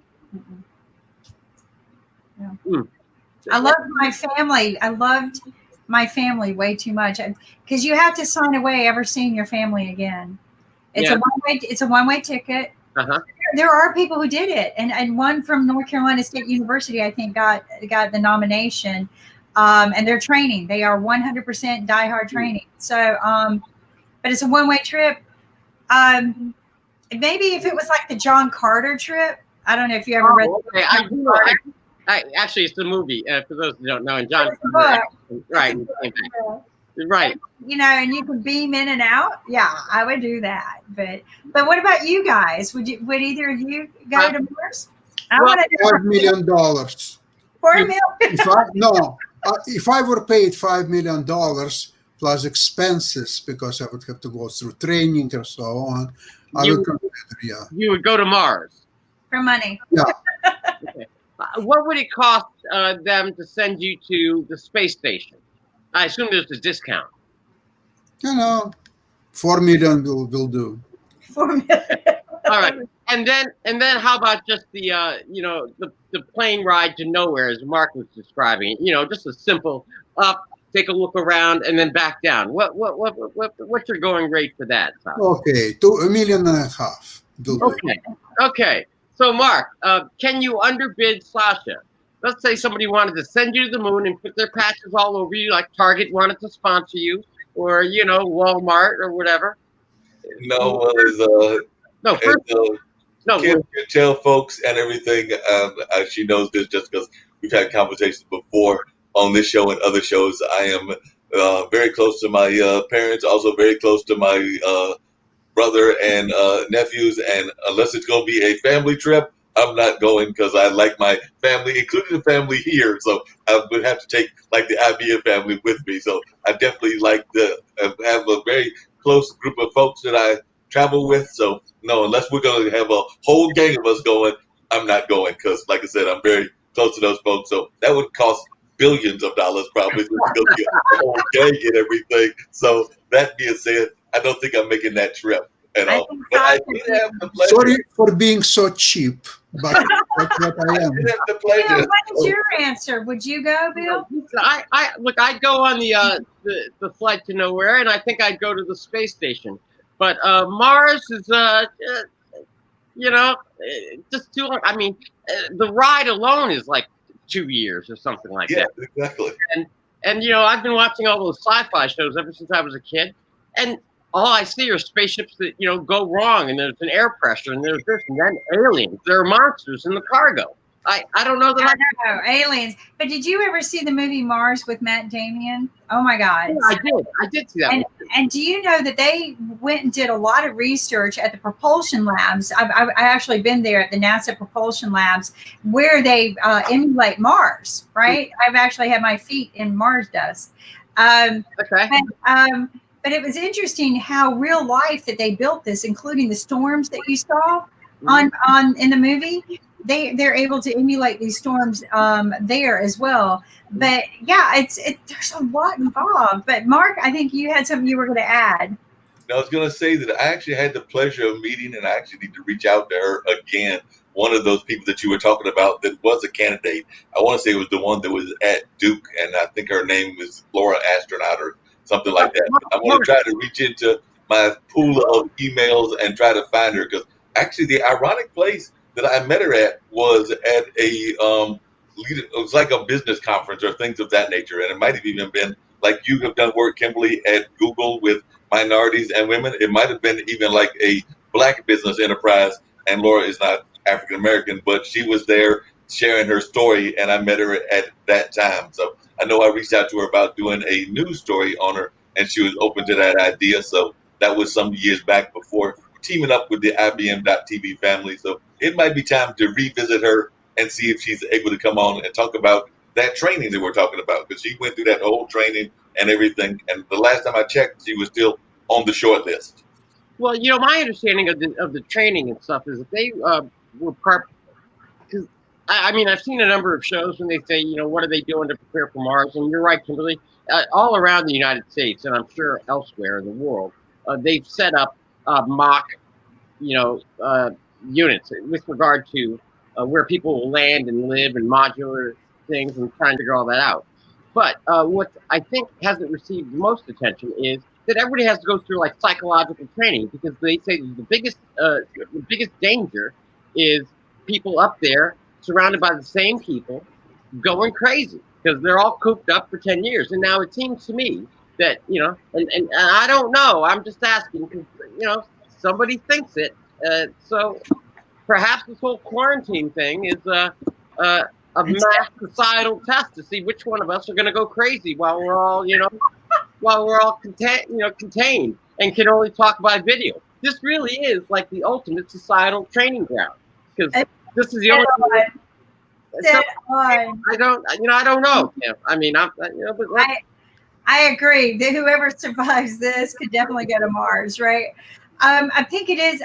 So going to Mars is a big mental test. It's more mental than physical. Of course, you've got to be physically fit, but the mental stability of being isolated, having to react as a team, right? Right. To follow orders, even when you believe and know for a fact you are right. I mean, all of these things have to play into effect for survival on a trip like that. That's not like going up and then back down, or even going on the space station. Even on the space station, you go, "Hey, I need to get out of here." Don't mind me. It's fast going down, but give me that parachute. But when you're talking about a lifelong trip, right? That's a marriage. And how many people actually survive marriages? Very few. I mean, so it's a commitment that goes beyond a marriage. It's a commitment that goes beyond sanity. You literally, these people, they're told to, you're pretty much doing your will and testament when you leave. You're never coming back. So you're going to heaven at this point. This is your choice. You're going to heaven. Why wouldn't Congress send Trump to Mars? Because I don't think he passed the psychological test. It's COVID idiot. You know what? He will buy his test results and will go there. Oh, Sasha. Well, I think that he would put himself on a list to go. I mean, because look at the people who are in the game for going to space, right? Bezos, Elon, and Branson. Those are the three spaceships that are constantly going, besides Russia. But I'm talking about just the rich people, right? Who go, I want to, instead of a fast hot rod car on Earth, I want one in space, right? Right. So, and those are the three people that are in the game, and that's what they're doing. They're going into space consistently. I think Bezos goes quite often. I forget which one, Musk or Bezos, has a contract with the government to be the garbage man. So they go up into space. Oh, is that right? Yeah, and they do this every 3 months. Yeah, they make about $10 million per trip to bring back trash. Actually, what they do is I had forgotten that they bring back the trash. What they do is they load up a capsule with all the supplies that they're going to need. They shoot it up, they unload it, the astronauts unload it, and then they put all their trash in it. Now, I would have thought it would have been easier just to send the trash towards the sun and let it burn up, but I don't. I don't incinerate the trash. Yeah, just it kind of makes sense. That would make too much sense. We got this ethic thing that we cannot trash the space, but we can certainly bring it back down here. I know, and we have no room here, but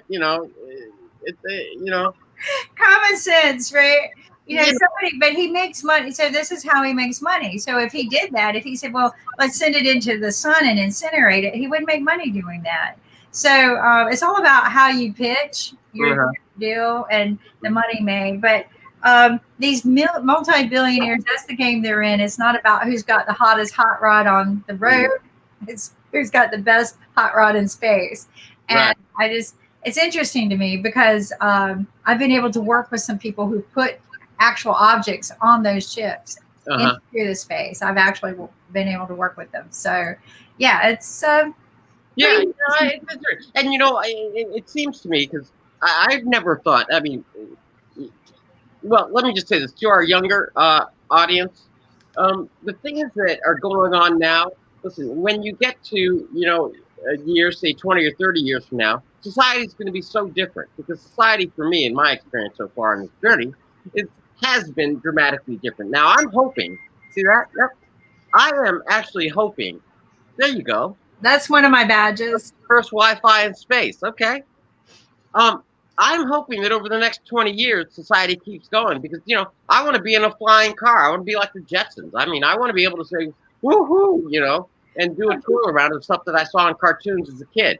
So that already exists. Yeah. And, I'm hoping that they have bionic arms and stuff, because that way when my hip goes, I'll be like, I want to be able to dunk a basketball. So give me an upgrade.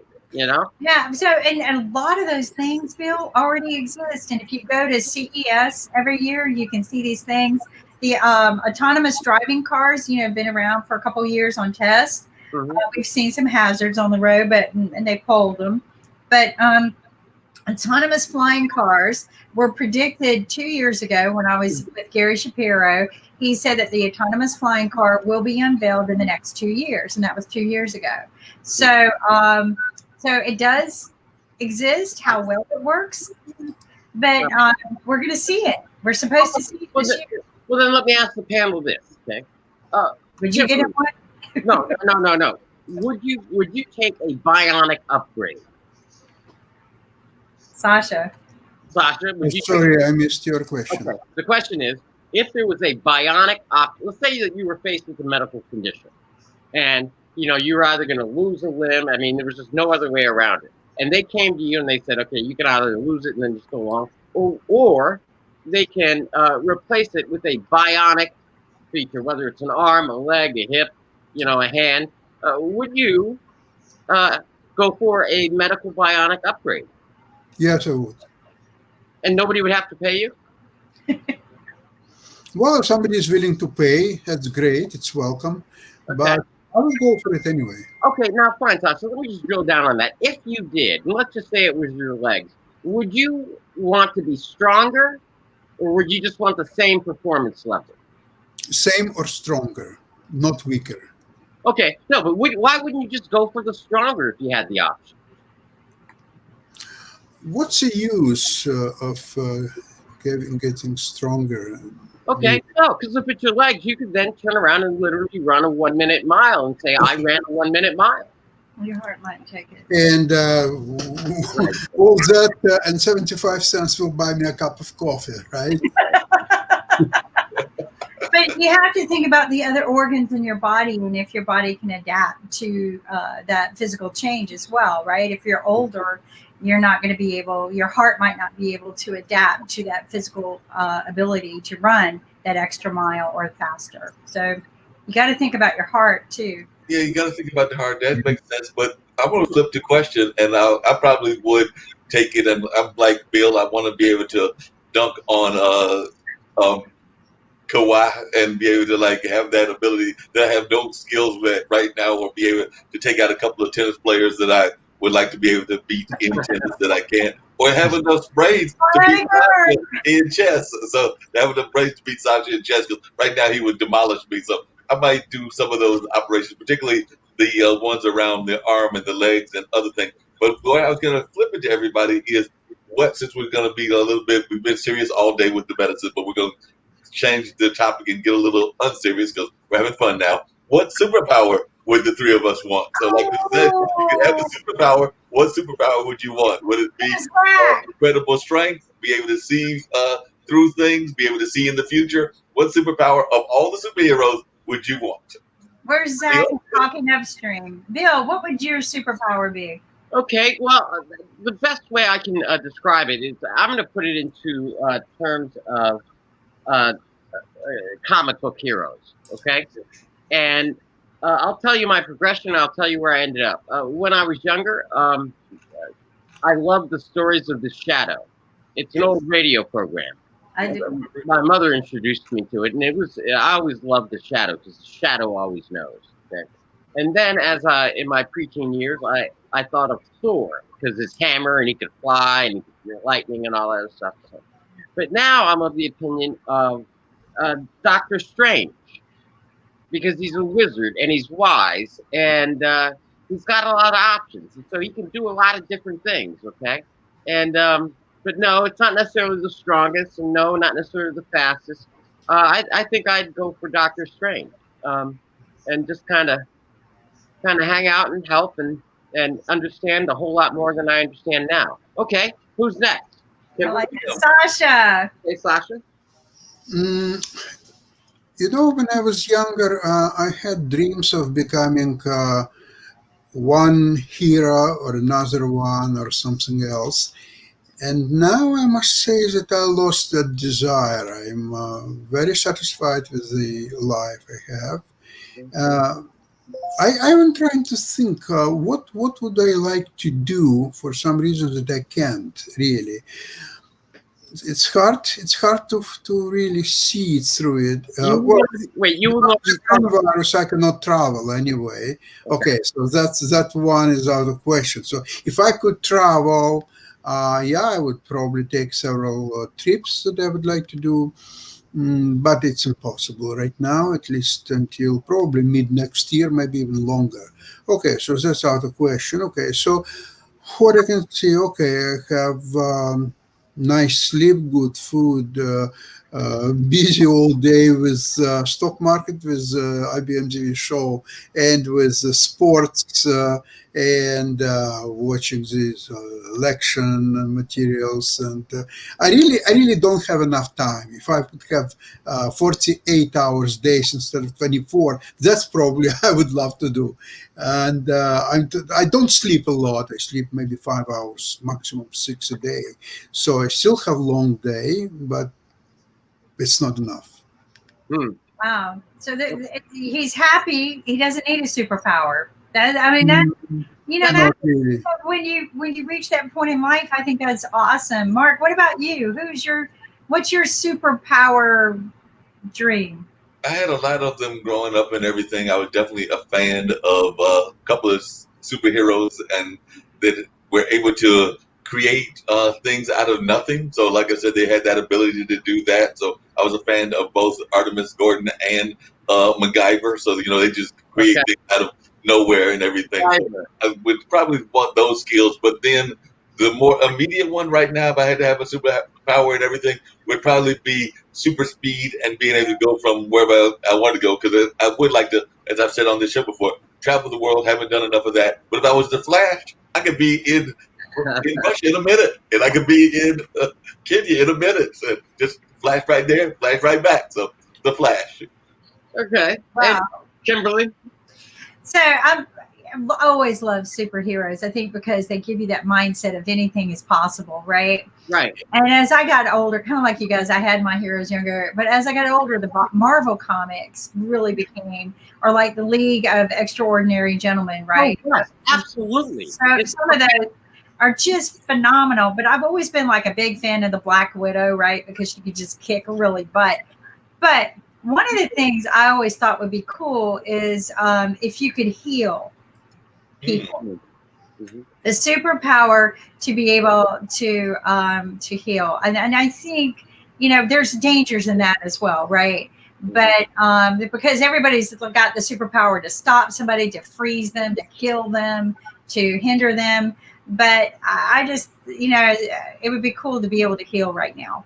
So yeah. That's where I'm at today. Now tomorrow it might be one of those bad. Yeah.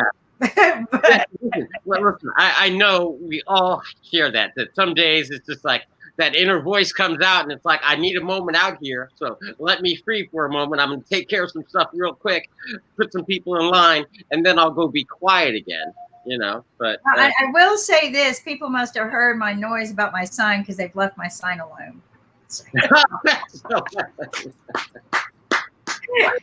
my sign's not getting, well, I'll go look today, but it hasn't been thrown in the ditch yet. So Actually, for those of you that are just joining us, Kim has had an ongoing match of wits and willpower with her neighbors in this election season, and there is certainly her neighbors have been coveting her sign, meaning they've been taking her sign down and throwing it in the trash, and she has been dutifully putting the sign back up, brushing it off, shining it up, and once again reclaiming her stand and her voice in our American politics. And so after a discussion live here at IBM TV, see, make sure IBM TV is serious. People are listening. Apparently, in North Carolina, Kim, nobody's messing with your sign. Now, I know you hail from Texas, but I know that's a little Texas in you. that's right. Isn't that right, Kim? That's right. And like I said, you touch that sign, you get a free set of buckshot earrings, post not included. Post not included? Post not included. But, here's the thing, it's fun too, right? Sometimes that little challenge, as irritating as it was. And, I was just disappointed that the people just didn't do it cleaner, right? They were throwing it in and being rude about it. But at the end of the day, it like you said, there was a little bit of game on. And so I think maybe they're watching the same thing. Is she going to come back? And, right. Because I haven't touched their signs. I haven't torn down. Because when they go low, you go high, right? Well, that's what I did. Like I told you guys, I got a bigger stand. And I got it higher, and I moved it on my property so that it could be seen from everywhere. but it is higher and bigger. And my next step was to put it way up in one of the trees where you can. Okay. Hey, Bill, I think we've got a new show here on IBM.TV, but it's going to be a takeoff of an old existing show on the networks. So I think that we need to have Kim star as Queen of the Hill. So Queen of the Hill will be our new TV show, and it will star Kim. No, but you know what? It's all good and fun. These are some good conversations to have about how to just stay healthy mindset. Yeah. You know, don't take it so serious, people. And you know, we're in serious mode, but got to lighten up a little bit. Sure, and you're absolutely right, Kim and Mark. You know, I'm glad that we steered the conversation because you know it occurred to me after we started talking about superheroes. Here at IBM TV, we have been really focused and committed to bringing the highest quality information, smart television, and it really deals with some heavy topics, and we've been doing that all week. And yet today is Friday, and we are part of our charge here at IBM TV is to make sure that we help our audience get to where they need to get to. And this weekend, I think they need to have some fun. And so with that in mind, I was going to suggest just before we hit the half hour, the 12:30 mark, maybe, Kimberly, we should go around and talk about all the upcoming programs we have coming up on IBM TV. I'm kind of excited about this. Wow. So just following this show, of course, is Financial Fridays with Frederick and Mark, which is highly recommended to just get your game on for becoming financially fit. They make it fun and entertaining, and it goes by really fast. We've also got Spiritual Saturday, as everyone knows, which we just uplift our spirits from early morning on, where we talk to Coach Kumar, and she lets us kind of share our feelings and gives us a little bit of uplifting advice that we're not crazy. We just need to get disciplined. And I highly recommend that show, even for a curmudgeon like me from Washington, D.C., that when somebody speaks, I say you're a liar. But go ahead. No, but what's cool is Bill, we've seen each other kind of reboot that day, right? We just reset, reboot. Following that, of course, is we've got some funk music that to me is like music for the soul. We've got Tish planting some good seeds for mind thoughts, which I love every one of the interviews that she has brought to the table. And then, of course, we have something I highly recommend is some of unique, one-of-a-kind interviews with some of the best chess players in the world, and that is Sasha Star's Chess Masters game, Chess Stars. But he's also got a unique game that you could go out and play, right? And about once a month, you host a big competition where people can watch and bet what the next Masters move is going to be. A lot of fun, right? It's coming up on October 24th. There you go. Two grandmasters, Alexander Domchenko, who you know probably, and also Siwat Atalik, who is going to challenge him. And I mean, what better way to spend a weekend if you you can go to Chess Stars and watch historical game moves play. You can actually like pick two players that played in the past and watch how they played that game. It's really cool. And then this is Sasha's invention. So way cool, even better, right? And then there's Sunday, which I love to just chill down and build back up. And so Sunday, you know, we have the kids shows. We have a new teen show that is just kicking it. And then, of course, we have some more soul music that just heals your body and gets you jazzed up. And then we do this really fun thing. And right, don't forget. Producers Roundtable. Roundtable. Any of the producers are invited to come join us, talk about any current events, kind of like what we do here, but we dig deeper. Right? It's us. It's not just about everyone else. It's about what we're wanting to build, what we want to do. It's at 1 o'clock Eastern Standard Time. Something really fun. Following that is because really with the producer show, it's really like us pulling back the curtain. And then you see unfiltered, how we're having a discussion. Unfiltered discussion, great discussion about a lot of things that we talk about. One thing I was going to add that we do really great here on IBM.TV is we bring people from around the world, including some of your favorite states and things, because Laura Nutt joined me from Texas, by the way. I know that's one of your favorite states, and she's a content creator and a motivational speaker and things of that nature. She actually joined on the online dinner party this past Wednesday. But I was actually going to give a shout out to Zach, because Zach has reached out into his pool of folks and everything. And for this Saturday, on tomorrow, he is bringing in a DJ announcer from Germany. He's bringing in an announcer of music from Germany. So she is a lady named Tanya Soul Sister, and she will be coming at us all the way from Germany on tomorrow afternoon. Talk about uniting the world, and we're doing this with every show we produce. Every show we produce. And then Sunday doesn't just stop there. Right. After the producers, we got Alexandra May, who brings us music from all over the world, talks about how you promote your music, how you get it out there. Sometimes you get the surprise thing where she'll do a round of music. What country is she in? All the way from Africa. South Africa. Right. All the way from South Africa. And then on top of that, we got Talking Upstream. So if you want an idea and you want to learn how to whiteboard a TV show or how to whiteboard a new superhero, go watch it. I mean, it is so invigorating to watch two minds pull together to build an idea into a TV show or build an idea into a game or both. And then you reboot it and you refresh, and guess what happens? We have American Politics on Sunday night. And it totally replaces 60 Minutes for me because we cover world history about, people from our past and how we became who we are today.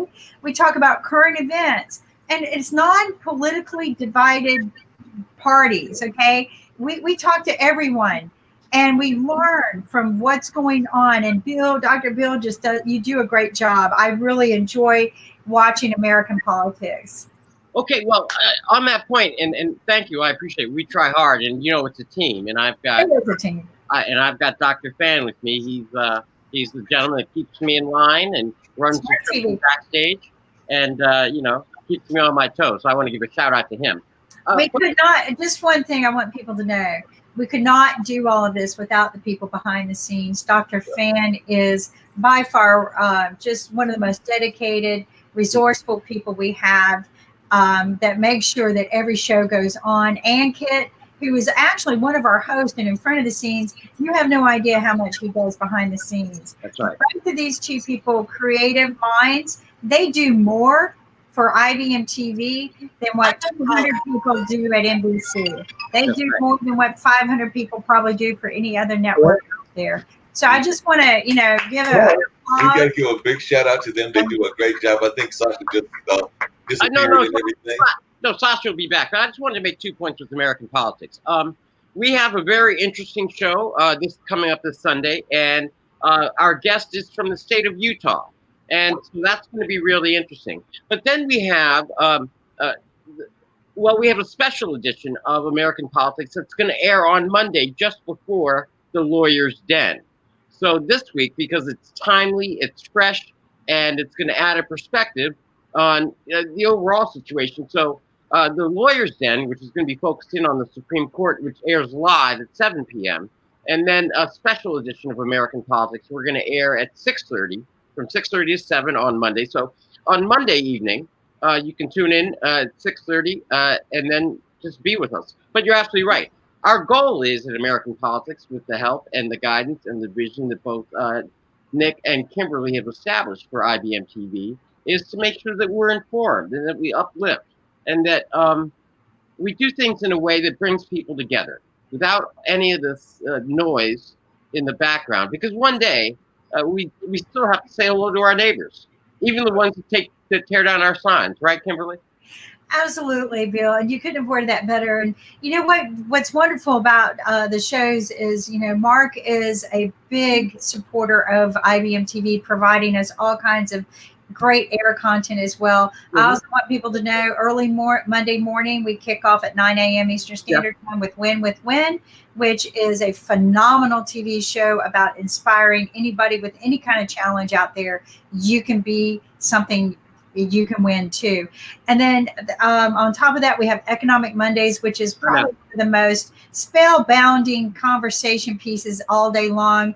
I actually sat in on a seminar after that with a bunch of men who watched us, and that's all they could talk about was how great that was. So that was really cool to get feedback. Yeah, actually, on that, Economic Mondays is a personal domain of Nick, our colleague, and he prefers a lively kind of just just get into the details. I'm not going to say scrum, but yes, Kimberly, it's kind of, you got to get in there and you got to know how to scrap. You really have to know to get in there. We have very few rules, but what's interesting is what I like about everyone that we've invited is we're all dignified and we kind of understand the rules a little bit about sharing the table, right? It's all about boardroom table talk. That's all this is. But it's boardrooms from everywhere. This isn't just our boardroom. This is everyone's boardroom. Right. And from all over the world. We've got Australia, Malaysia, Africa, Italy. We have heads of industry. We have heads of industry. We have heads of educational institutions, the University of Illinois, Yale University. We have Pulitzer Prize students. That's right. And we've got, people that really bring their A game. And it doesn't stop there. After that, Mark just keeps the wheels going for us, and you keep that conversation alive so that you need to kind of take a break, take a breath. And that's where Mark is. Mark is going to just enlighten you about some things where you can kind of take that breath, but then things build back up. Monday is that kickoff day. That's when court kind of began. So why not have lawyers then, right? Why not have that in-depth, what goes on in our legal? But today, right now, we're talking about the current events, what's going on with our Justice Department, how we're going to go about picking the next judge and why it's so important. But that's what's great about Lawyers Den. We're going to build on it, and it's going to grow, and it's going to become, to me, one of the most important dialogues that we will have as we move forward out of COVID, because there's going to be so many legal issues out there that people have no idea, right? And we're going to enlighten them on this. Okay, and that's just the beginning of the programs that we then have for the week. And once you get to Tuesday, you're charged up. That'll get you through to Thursday, and then Friday we welcome you back here because we'll reboot you on Saturday and Sunday. But IBM is a home for you and his family. But I wanted to raise something else, and I know, and Kim, so I'm just going to ask you about it. I know that all of these programs are designed to uplift our souls and challenge us in ways that we didn't know, or teach us about things that we may not have normally been exposed to. But I also know that we are forever on the search for new talent. And Kimberly, I noticed that you put up a notice. I think you were seeking brilliant minds. You want to tell us about that? So yeah, we're always looking for new talent, right? Our goal, we're adding 3 new shows a week, and really, we're not struggling for it. But I want people to know that you have an opportunity, right? We're not just closed to those who come to us. I wanted the people in the world to know we're open for good, healthy mindset, inspirational, educational, informational content. And there's music, like we have music content. We have DJ content. We got Dr. DJ, who comes on occasionally on Saturday nights for his patients. And he raises money for other causes. And he's a real doctor on the front lines here in North Carolina. So but my mission was to say, hey, you know what? We're not keeping it just the people that we've recruited.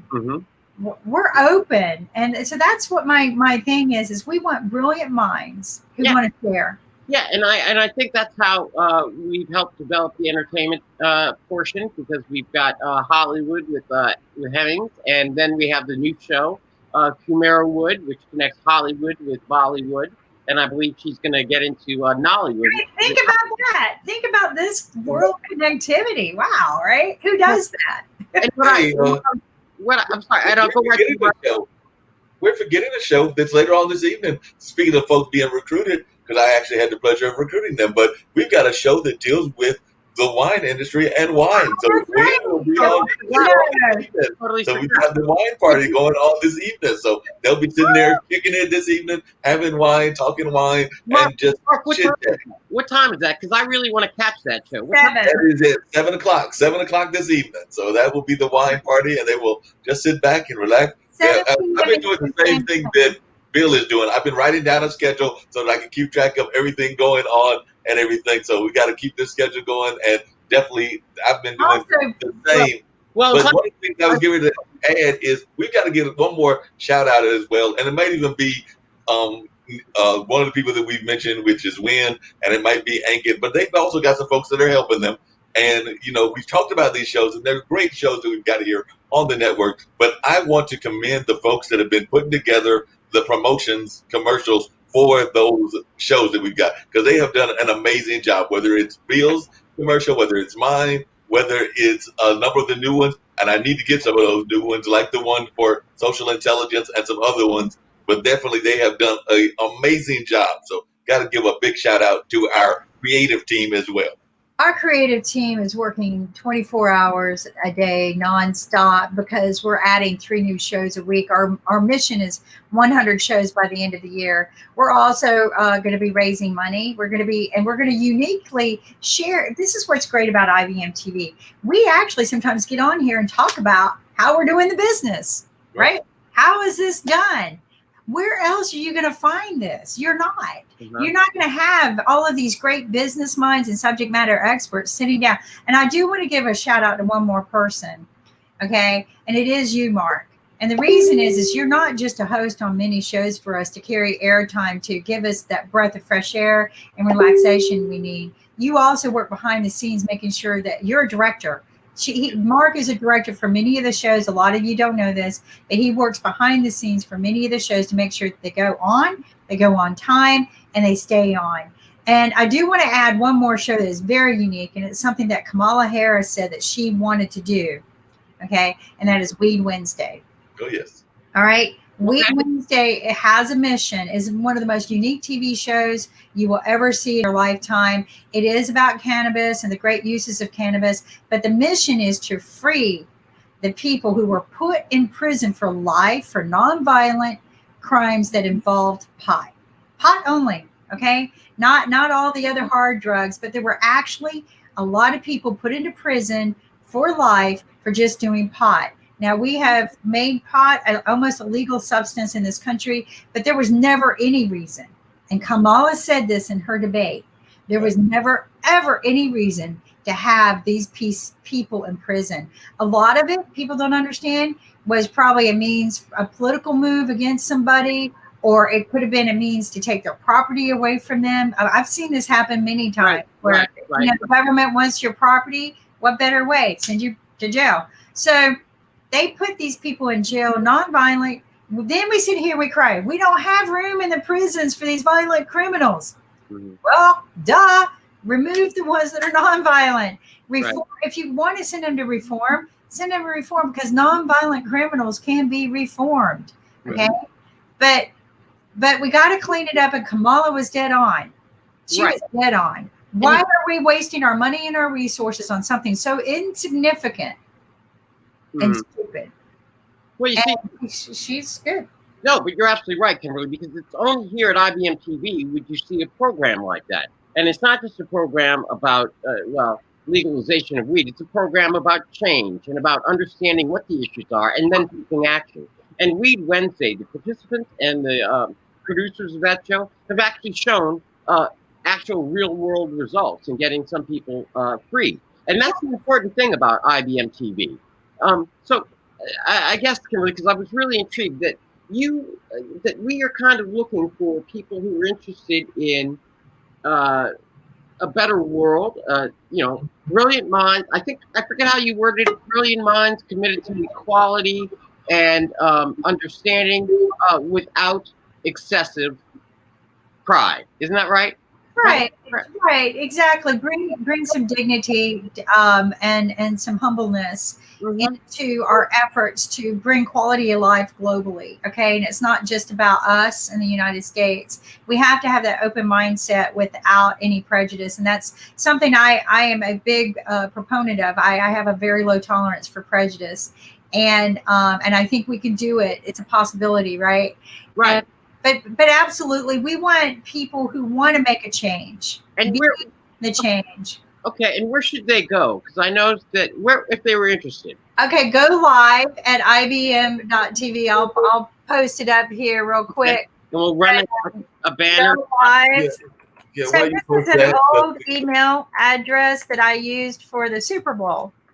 Okay. Because the Super Bowl was go live this year, right? LIV, right? So, so go live, LIV at IBM.TV. I've kept that email address because I kind of like the message. Is it live or live? Because we've got LIV, live or live. Okay. But go live at IBM.TV. Now, I do have to tease one of our other major founders, because you are right. We are usually not very much of a discrimination or don't have that many biases or anything of that nature. But we do have one of our founders, Nick Palveda, who has a bias against the British, because he oftentimes teases Ben Coates because he does not like the British. But other than that, we don't have any biases. But I know that Nick oftentimes does like to tease our good friend Ben Coates all the way from the other side of the ocean. So I don't know what that's about, Nick, but I know you like to give Ben a hard time. Well, I chased him back to the other side of the ocean. Nick, you know, we've spent enough time on television, and I don't know if we're married or not, but what I'm aware. Breaking news. Parent of HBO, TBS plans job cuts. Whoa. Okay. Now, if you read the article in the Wall Street Journal, why? There's this thing called, like the rest of the entertainment industry, but not been immune to the significant impact of the pandemic. That's a big problem. And they say that also they have a problem which is coming from this thing called streaming media. I wonder what that is. So anyway, the streaming media, it goes. What is streaming media, Nick? I have no clue. It says streaming media. 20% of the coronavirus pandemic drains income from movie tickets, cable, subscription, television ads. The overhaul is expected to come in the weeks where they're going to lay off tons of people in the film and TV industry. That goes on further. That gosh, we're into this world of change. And apparently it has a lot to do with this thing called streaming media. I'm not sure what they're talking about here. I thought it was quite interesting. I know, but Nick, let me just ask a couple of questions, if I may. May I? Sure. While I'm reading the Wall Street Journal, you can ask what you like. Okay. Well, you know, I hope you're paying attention, but don't mind me. I'm multitasking. Okay, that's right. I'll be Dennis, and you can be Mr. Wilson. You can just excuse me of bothering you. And that is first that. Do you think perhaps some of these creative people that may be looking at situations differently might want to at least explore a show here at IBM TV? What do you think of that? Well, I guess the choice is they could be unemployed, laid off, they say Warner, or they could actually get on IBM TV. That's a very interesting thought process. Okay. It lost, and now listen to this, the company DirecTV satellite unit has lost millions of customers over the last 2 years. Its cable networks are suffering along with the rest of the industry as cord cutting pushes viewers toward cheaper online entertainment options. Right there in the Wall Street Journal. Now listen to this, Bill. I found this very interesting. It says they're going to cheaper online entertainment options. I wonder what those are. And so they're going to make 500 executive jobs, 30,000 people are going to be affected. And the company that employed 243,000 is going, So what's the cheaper online entertainment option? Well, no, Nick. What? I mean, sometimes, look, I know you're an attorney and I'm an attorney, but you know, sometimes I have to be your attorney. So I'm in the industry. I'm innocent. First word. Yes, you are, because you're my client. Okay, good. I have to be. I take the fifth. Okay, well, to our audience, an attorney's attorney is the one that is really down in the weeds and makes sure that the other attorneys don't get in trouble and or help them out with their cause. And I think this is the case, Nick. That here at IBM TV, because I read that article and a number of other articles. You did? I did. On the Wall Street Journal today? I did, Nick. I mean, you know, I like to give you center stage with the Wall Street Journal, but you know, you don't get. You're not the only one that gets the paper. I thought I was the only one who got that paper. Nick, I think the point of the articles is that the world is looking for high quality content in a different way, and I think one of the points of that article was that they were looking for other. The world is out there searching other platforms. And we here at IBM TV, the network that you are building, have such a platform with a diverse community of shows, and, opinions, and viewpoints.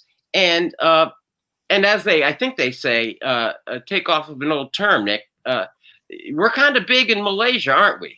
Oh, yeah. Actually, people in Malaysia like us. And so in Australia, we do really well in Malaysia and Australia. And how many countries are we in, Nick?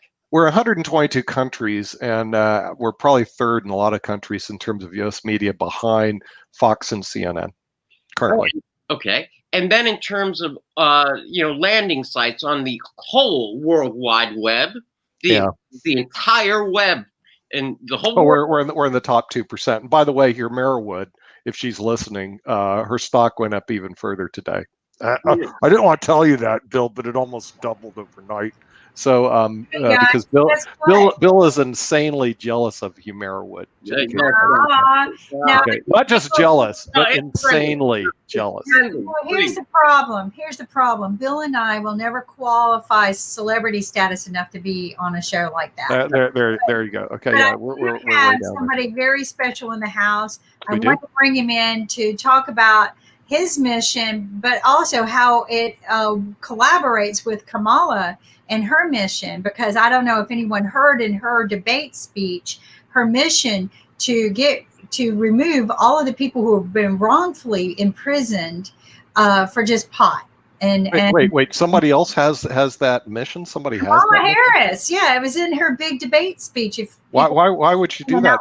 Wait! We got a big problem, because if they do that, then the prisons could be empty, and if the prisons can be emptied, then how are the prison guards going to make any money, and how will the policemen make any money if there's nobody to arrest? I mean, you're going to create an economic calamity beyond biblical proportions. Here we go. She also wants to get rid of all the private prisons, which have caused a lot of chaos. Well, what happened to the stockholders? Have you thought of the stockholders?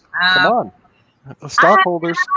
We also have Mark is in the house too. No, can we get Did you hear the debate speech? Did you hear the debate speech? No, but I guess we have the Jeff on the show. So yeah, Jeff has arrived. Okay, Jeff. Did you watch the debate? I did. Okay. Did you hear Kamala? Did you hear what she said? I've already posted it. All right. Did you cut it and post it? Do you have it in a section where we can share it? Okay. No, but I did post that that Kamala and her, and the vice president want to get rid of prisons that are private. I mean, it's the most beautiful. It's the thing. Jeff, have you thought of what would happen to all the shareholders if they did that? Have you given that any thought at all? Who the hell cares? Who cares? But not only that, think about it, Jeff. If they got rid of that as a crime, and they made weed where if they cured cancer, what would Big Pharma do? It'd be a big problem. So that's what I'm trying to say. Economically, you got to look at the economic effects, and look what would happen to your show. You wouldn't have a show anymore. Wednesday would be off the air because it would be legalized. No. It won't make me obsolete. It won't make me obsolete because not everybody's coming home in a day. Well, and also I want to add that really, it takes more than a day.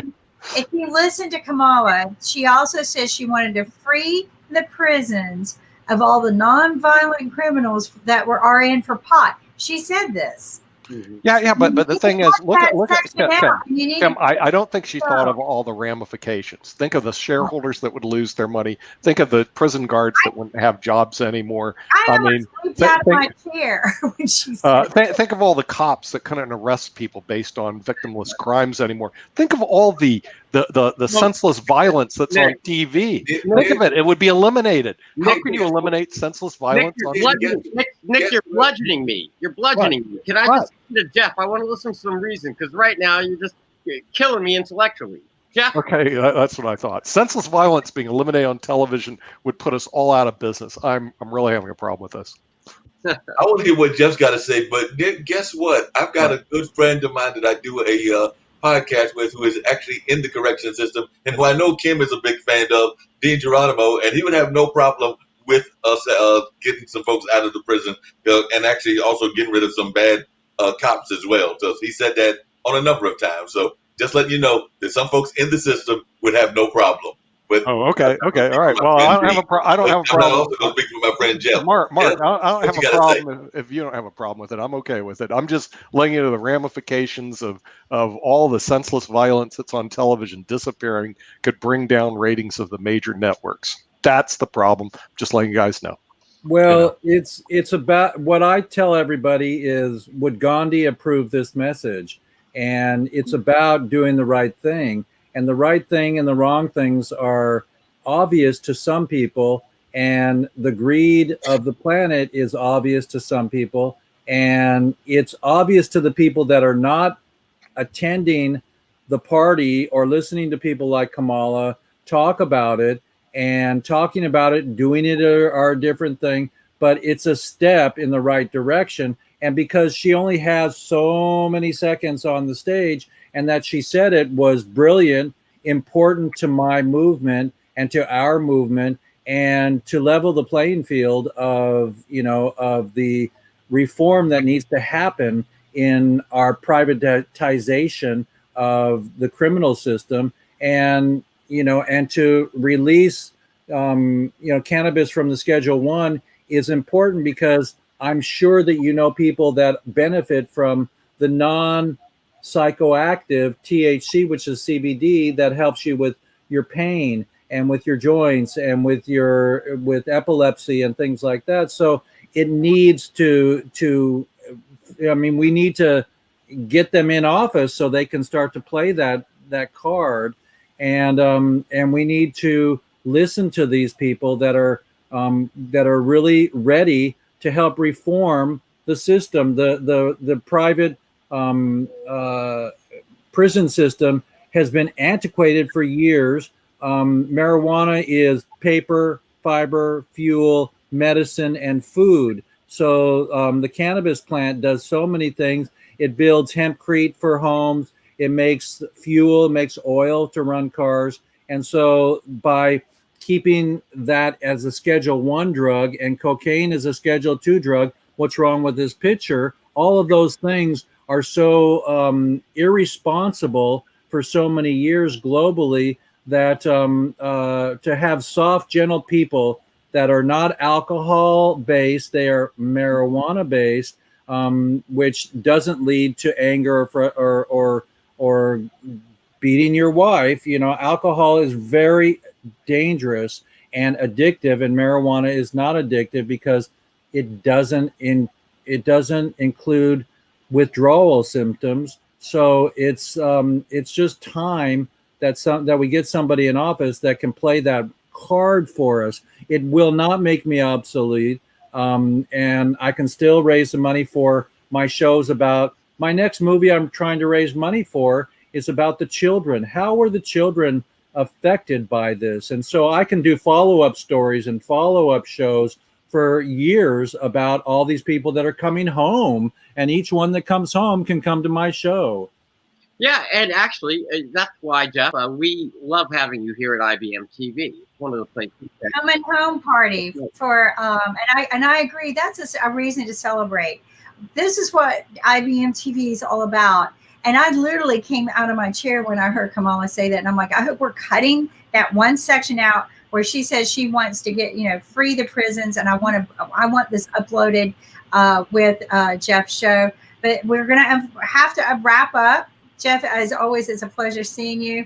Don't forget to watch Weed Wednesday. On Wednesdays, don't forget to watch Mark helping you have a dinner party on Wednesday nights as well. But right now, we're heading over to Financial Friday, and I hope everyone gets on board to become financially fit so that you can start traveling again, and then you can watch Brandon's show on how to travel, Vivian's show on how to go to China and enjoy Chinese food. There's just so many great and wonderful things, people, that we could be doing. But most important, the reason why we have Medical Fridays is we have to get healthy. And Kim, and Wayne was saying he definitely would like to see the wine ad run as well. So hopefully he got that going. Absolutely. We'd love to have that going on. So hopefully folks will check that out. There you go. Shoe Crazy Wine. Make sure that you join us tonight because part of getting healthy is what? Enjoying life. And that's what we learned today. But make sure you do the right things that are healthy. Be proactive to your health, and that might help protect you from COVID if you catch it. What, 3 P's? All right. That's for weed. All right. Bye, guys.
That's the show.